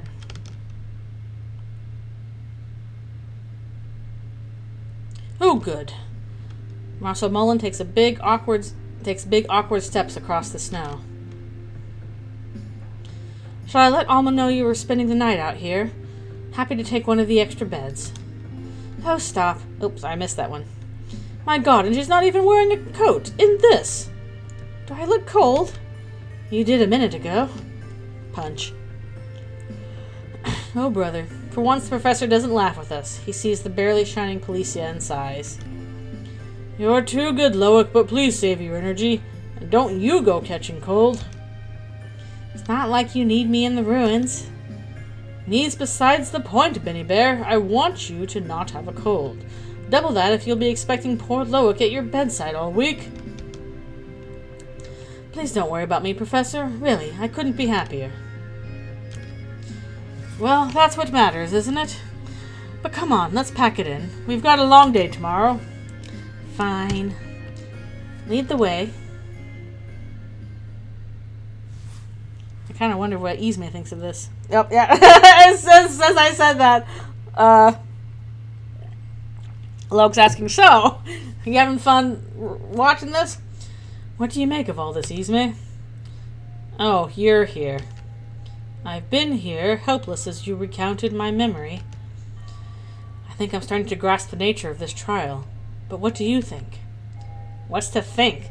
I'll admit I was a little excited to dig through your dirty laundry, but this is nothing. I'd agree, except I don't think I'm quite off the hook yet. At any rate, you already knew I'd been to the Hollow Temple before. This was the first trip of my many back when we were all a bit more enthusiastic about the whole thing. You were pretty enthusiastic about your Professor Mullen. I was. Before our paths crossed, I had lost hope. Without exaggeration, Marcel Mullen changed my life. He showed me that a different world than the Builders was possible. That was more than enough for me. He was a very charismatic man, as you witnessed.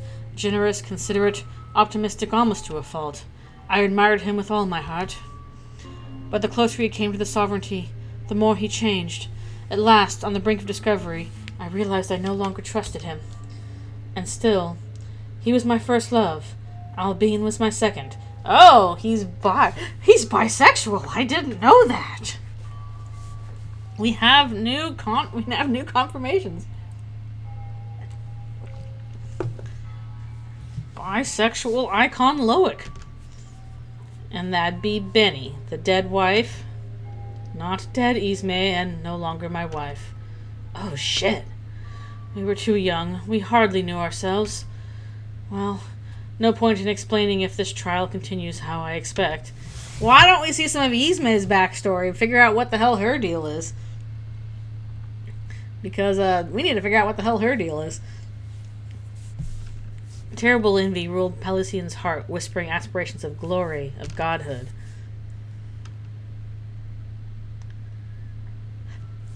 Calloused fingers closed tight around my wrist. No, no, no, don't go. Professor, I know, it's all right to be nervous. Nerves are only natural. This is more than nerves. Something's very wrong. I can't explain it. Try. What? Try to explain it. Explore your feelings. Isn't that what flower reading is all about? Professor Mullen? Yes, yes. Do you sense something? Something you know? The chill you're feeling. What is it really? Come on, try. He's too close. I expect to smell liquor on his breath, but he's sober. I don't understand. Don't understand. Feel it. The sovereignty is close. My hands are nearly on it. Soon the builder's tower will fall, and I will reign. Oh, Marcel's going to try and go for the sovereignty. His hands are on my shoulders now, digging in. Professor, let me... This is the closest we've ever come, my friend. Don't turn away now. Look. Look at me. Loic the divorcee is me, the narrator. I wake up damp with sweat. Haven't seen that one in a bit. I don't need to look at the clock to know it's nowhere near daybreak.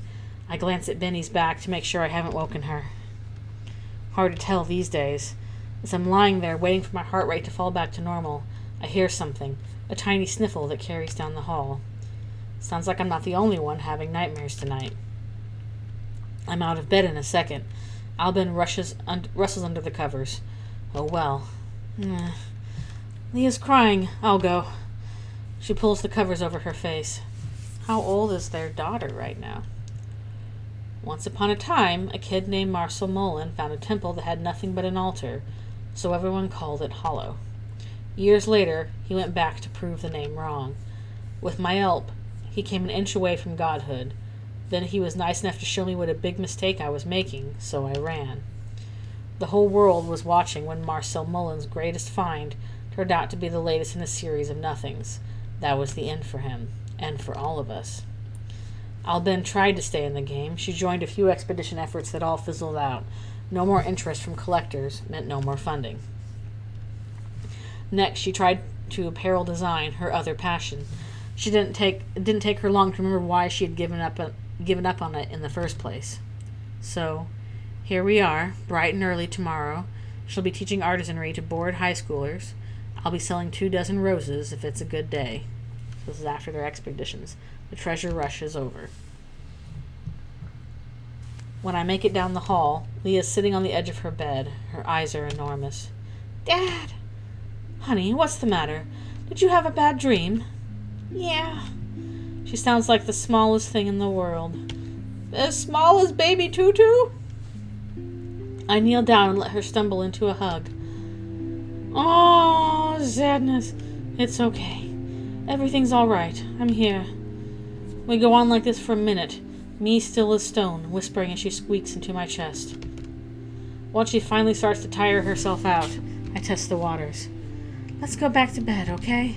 No. She clenches her microscopic fists, wide awake in a second.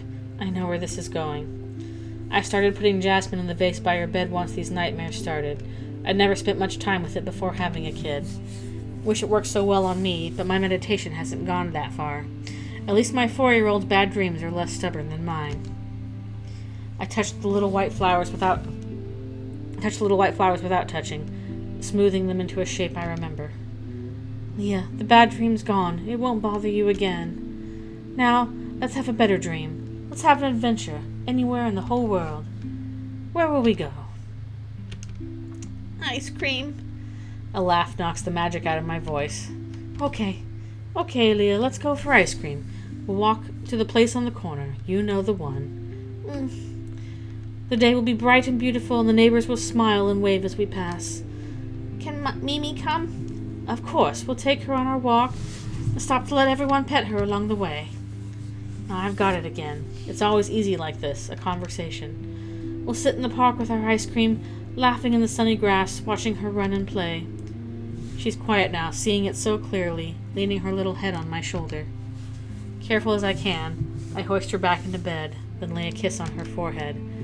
After that, the last words of the spell. Good night, Leah. Sweet dreams. Oh no. I'm kind of terrified at some point Yzma is going to erase memories of Leah, too.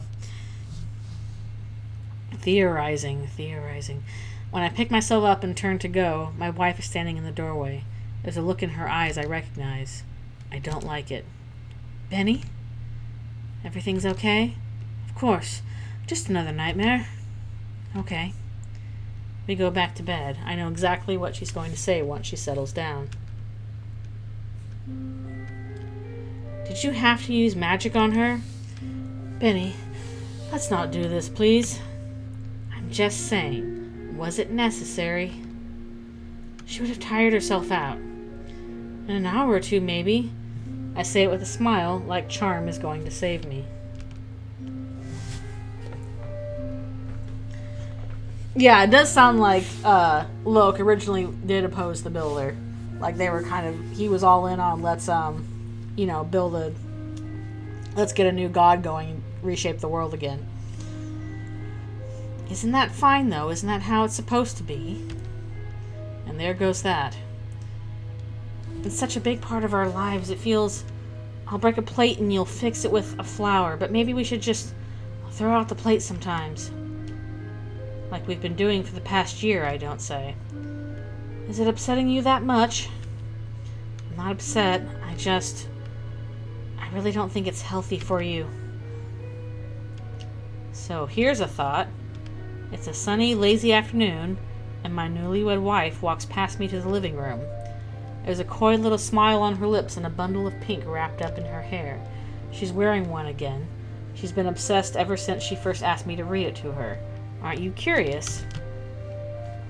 Now it's a sure thing, our green light. I see her against the wall, on the floor, out of her mind, begging for my hands on her, and I think... But of course, I don't say what I think. What does that mean? What does that mean? I'm a little worried about that. Uh-oh. What do you mean? Don't get me wrong. I know your magic is important to you. Ugh. I'm not saying that's a bad thing by itself, but imagine you had to give it up for a week. Could you do it? Would you like me to? Can you please just answer a question? No. I honestly don't think I could. Now, if I asked you to give up artisanry for 1 week, no, that's not fair. It's not the same thing. Because everything in our home was built with it, you mean? She almost agrees. That's not what I'm saying. I'm not talking about all the things it's done for us. About Lelia. No! My God, that's not what I meant! Yeah, give up using your right hand for a week. I would be like, nope. About me, then. No, never mind. Forget I said anything. Benny, help me understand. Where did this start? What's it about, really? Nothing. Please just forget it. And here comes another thought. Less than that. Almost an itch. It crawls up my spine and clutches the back of my brain. I catch it leering through the window from the porch, waiting to be let in. So I turn the lock and shut the blinds because I always do. All right. What does that mean? I'm taking the job. What? I have to. I'd be insane not to. That kind of salary. Benny, I'm telling you. We'll manage, I know. What if I don't want to manage? What if I want something better? And better means working for Dexterra. It means a job doing what I'm good at. Exploring is dead. What other skill do I have? It's not like everyone at Dexterra is. No, please, not this. I know you don't want to hear it. What I want to hear has nothing to do with it. Dexterra is... You may as well join the Shield. What are you thinking? knew you'd react like this. She knew I'd be pissed off. My heart's beating in my throat. I take a shaky breath. Benny, what about your father? No. Stop. What about his work? Stop it, Loic. The church had him. No, they didn't. Okay? It was a tragedy, not a conspiracy. I'm worried about that. I just stare, forgetting to breathe. What do you want from me? We didn't change the world, Loic. This is the only one we're getting. I can't keep living like this. There's no future like this. I need to move on. Oh, I get what this is about now. It's not your divorce. It's this sweet, patient, nice guy thing. Come on, I want to hear your spin on this one. She isn't a coward, Yzma. She took the builder's paycheck because she was hurting. We're actually on good terms now. All true, more or less. Bullshit. You hate her. I felt it. Whatever you felt was over a decade old. Okay, so where is she now? Dexterra still? Got a nice mansion in NC? Oh my god, I knew it. And you want me to believe you're on good terms. I don't want you to believe anything in particular, Yzma. Nothing more to say then. Ready for the next one? When are we doing your memories, Yzma? Come on. I mean, I love exploring Loic stuff, but what's going on with you, too? His influence spread outside our walls. Thinking ourselves protected, we did not truly see him.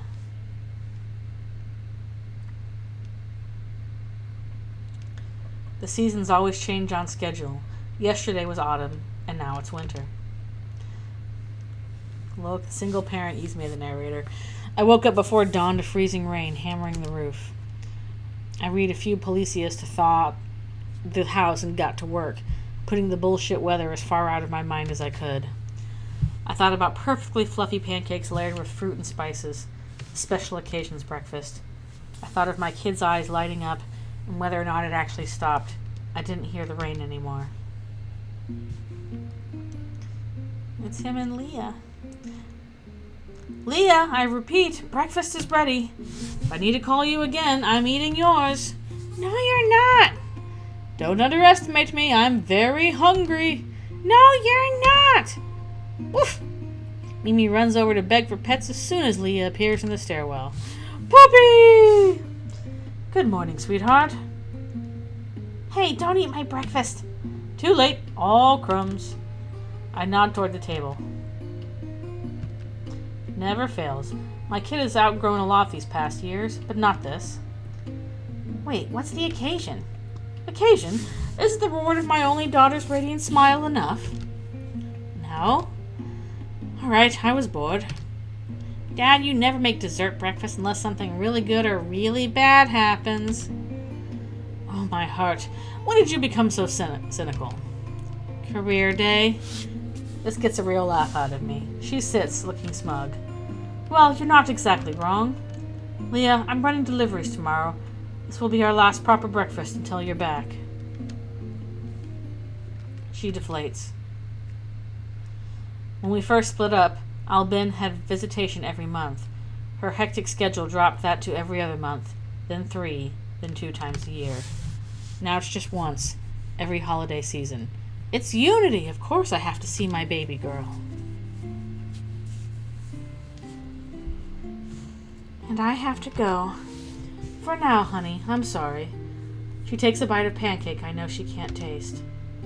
Why doesn't she just come visit me? I know the answer, but I'd basically rather bite off my tongue than say it to her. I don't say anything in time. She barely sees me when I'm there. If I stayed home, she wouldn't even notice.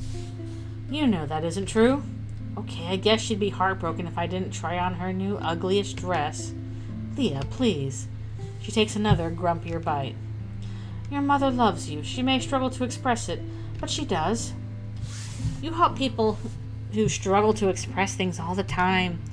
People who ask for that help. You remember what she thought of the charm I gave you last year? A little sunflower to lift her spirits and strengthen her smile. Alben took one look and begged her to take it off. She always acts like it's about how they look. Weeds in my baby's hair. It's so fake. Deep breath. Well, why don't we... Well, we won't do the hair clip this time. We eat in silence for a minute or two. When she talks again, she's staring a hole in her plate. What if you just made her forget about the visit? Leah, it wouldn't hurt anybody. Lelia, look at me, please. Our art is not for making other people convenient. I wonder what Yzma's going to think of that. I know. Sorry. Oh, never mind the convenience making. I had to resort to when money was tight. I'm trying to be a good role model right now. I understand how frustrated you feel. You have every right. But try to be patient with her, even if she doesn't deserve it. Even when she falls short. At worst, it's only a few days, honey. I think about the 2-week visits we were doing for a while. 2 entire weeks of our kid killing time between fancy parties. Yeah. You know you can call on me whenever you need to. Yeah. Now this is rich. Why wouldn't you be on good terms? She was Mom of the Year once a year. I don't know what you hope to achieve with this kind of ridicule. I don't either. Why do I bother? What's it going to take to get some anger out of you? Your wife divorced you to go work for the builder because she wanted a nice house, and here you are running damage control for her. Even your kid was over it. She may struggle? Really? You've made your point. Please, enough. Loic has a history of, just being a doormat. Oh. However wide the gulf between us has grown, Alben and I once chose to bring a life into the world together. I wanted to believe she would reach out to Leah, if only the door remained open. It took me too long to realize, to accept that it was always closed. I'm not proud of myself. He spilled blood to rally his people. He cannibalized his own and turned their eyes on us. Who is this talking about? Is this talking about the builder? Or somebody else? The sun dims on another day. I wonder how many... I got about 10 minutes left. I wonder if I should keep going or stop here as we're about to go into another memory. Depends on how long this one is. Well, we'll try one more. I feel like I've lived the same one for 3 months. After the dust started to settle, life had to go on. The messengers closed, probably forever. I gave the staff what I could and left my door open for them. I thought about toughing it out, but the flood of funerals would have broken me. So I spent every day, the same day, volunteering. Today was the House of Healing Hands in Pink 32. I lived in a Triple H once as a kid. I usually manage to forget, but lately it's getting harder to put it out of my mind. If anyone asks, I helped with meal prep. Really, I read comfort to the grieving, gave what protection I could from that smile hung up on every wall. People usually don't realize what I'm doing. Only a few fanatics start to get ideas in their heads about it. Just wait, one older guy said. He'll put you where you belong. They don't like the use of magic. Well, the dog is still here. She greets me at the door, jogging around me in circles, licking my face when I kneel down with her. Then she droops when she figures out I've come home alone again. Sorry, Mimi, not today. Ring, ring. The phone rings before I can settle in. I brace myself and pick it up. Hello? Good evening, Mr. Ard. Great. I'm almost embarrassed at how well I know this voice. Alben's assistant. We really have to go through this stupid song and dance every time she wants to talk. Imagine just picking up the phone and calling someone. I have Miss Lavoy for you. Thank you, Lucy. Of course. Another conversation. Oh, she's much fancier now. Loic. Hi, Alben. How are you? I need your opinion. You know Leah's birthday is coming up. Yes. I want to do something for her. A birthday party, sort of. We'll have all her favorite things and invite all her friends and just celebrate her. She pauses, like I have an answer to that. I think it would be nice. What do you think? I think what you're describing is awake. My God, I'm trying to be positive. I understand that, but maybe we'd better save the celebration for her recovery. Oh, this is when she got sick. You mean you wouldn't come? I really don't think it's a good idea. Fine. Okay, fine. I'll forget about it. She starts to speak and changes her mind 3 times. I think about her every minute. I don't ask. What were you doing before? So I do. So do I. She's perfect. She didn't do anything wrong. This is just a test. Don't. It gets out before I can sweeten it. Please, don't. Right on cue, the loudest sigh I've ever heard. A slap would have been more subtle. We should really move her to Skylight. Hallowed Skylight Medical Center. Finest in the world. Here we go again. It would be better for her. A nicer environment, and they say patients are actually responding to treatment there. Who are they, Albin? Medical professionals, Loic. The people finding a cure. There is no cure. 3 months since the pulse. Not one victim has opened their eyes. Oh, this is an unusual illness. This is not just for their daughter. This is for multiple people. What the hell is there to treat? Even the ones in NC aren't waking up. There's nothing any doctor can do. I know better than anyone. I tried every flower that might reach her. Some that almost killed me. Just to connect. Just once. Just for a second. Turns out, you can't connect to nothing. My kid has gone. Her heart, spark, whatever you want to call it, has been ripped out at the seams.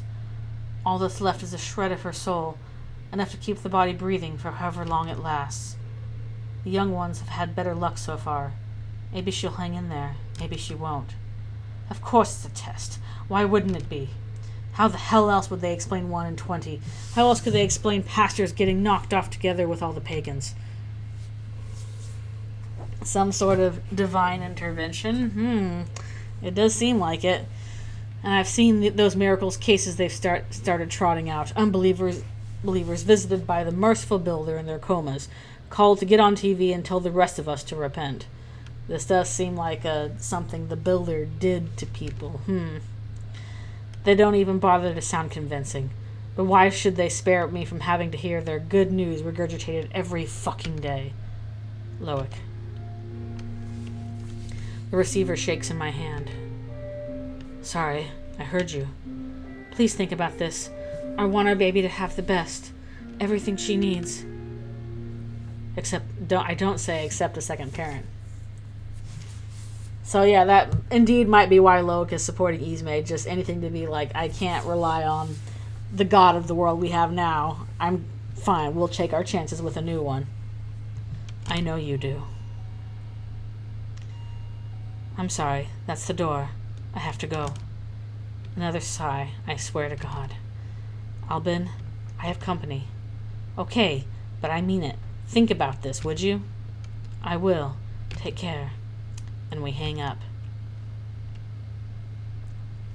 Yeah, he is, he's mad. I know who's at the door already. Evening, Sam. Sorry for the wait. Samson, my old employee of 5 years. He called just this morning asking if I could make the time for something important. Nah, not at all. Thanks for having me, boss. He still calls me that, even though the shop's been closed since the pulse. I invite him in, letting Mimi beg him for pets, show him to the living room, offer tea, coffee. Water's fine, he says. So, how you holding up? As well as I can, Sam. I'm always glad to have company. Sam's good with people. I'm being polite, because of course I am, but he knows the last thing I want is company. He'll get to the point. Sure. Well, like I said, I wanted to talk about something. Or more like, give you something. I think I'll get a lot out of it. Alright. I can't smooth out the wrinkle in my voice. Something's off. He takes out a softcover book small enough to fit in his pocket. He almost hands it right over and opts to roll it up, working up to the big reveal. Too late. I've already seen the cover. No image, no blonde, blue-eyed family smiling in the light, just plain, approachable text. Seeing the vision. I just want to say, you know me. Before Sam worked for me, he was S.H.I.E.L.D. Bad fit. But there's no retirement from IS, only desertion. If I hadn't taken him under my wing, I'd have died before picking up a book like this. Then I was talking to a friend after the pulse hit his brother, a guy who never cared for the church, all the more reason to buy into this trash. Told me to just read a chapter, and I don't know. It made sense. Felt like all the grief, all the questions tearing me up inside finally had answers. He pauses for effect. It makes me sick. Here grief meets rest. Here wrath finds ease. I used up all the lavender I wore to volunteering. Fuck me. Not that I could focus like this. I can't think straight. I need to look at anything else. The tired roses outside, the clean, cold kitchen. Mimi dreaming of the touch she hasn't felt in 3 months. I know you have a lot of anger at him. I did too. You know I did. Oh, so he's proselytizing to Loic. It's like, well, if we listen to the builder, then your daughter might get better. My bedroom door, half open down the hall. But the builder, well, he's God. He doesn't operate by our rules. Oh, we love that. Oh, Loic really wants to hear that. He does everything for a reason, even if we can't understand it. Took me a while to really digest that, but I'm getting there now. I picture myself getting up without a word and walking through that door. I can almost hear it slamming. Ugh. You hear what I'm saying, boss? Oh no. He thinks he's helping, and Loic's just like, no, I can't hear this. I think you better go. Samson! I'm asking you to leave. The glass of water stays on the table. I see his arm twitch to leave the book, too. Then he gets a clue and tucks it back into his pocket. Meanwhile, I pull myself together, because I always do. A few deep breaths, a strained goodbye, and it's over. Really? After all that, you sent him on his way, no problem. What do you believe I should have done? Said anything you were thinking. Read him the flower that means drop dead. And don't tell me you can't after the chimera. The orchids we found did not die nicely. Same result. Isme, I'd really hoped you were joking. Bad habit of yours.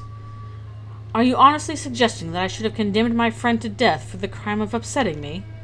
Fine, the flower that means slam your dick in a door. Is that still too evil for you? I keep remembering what you said before about those flowers you can't read. Wrong mentality, too disturbing. I don't think you're giving yourself enough credit. What if you tried it then? I didn't. And it seems we've reached the end of this journey through my memories. What? Shit. Don't say anything. Fuck, it doesn't work. Fuck. Oh ho ho. Oh ho ho.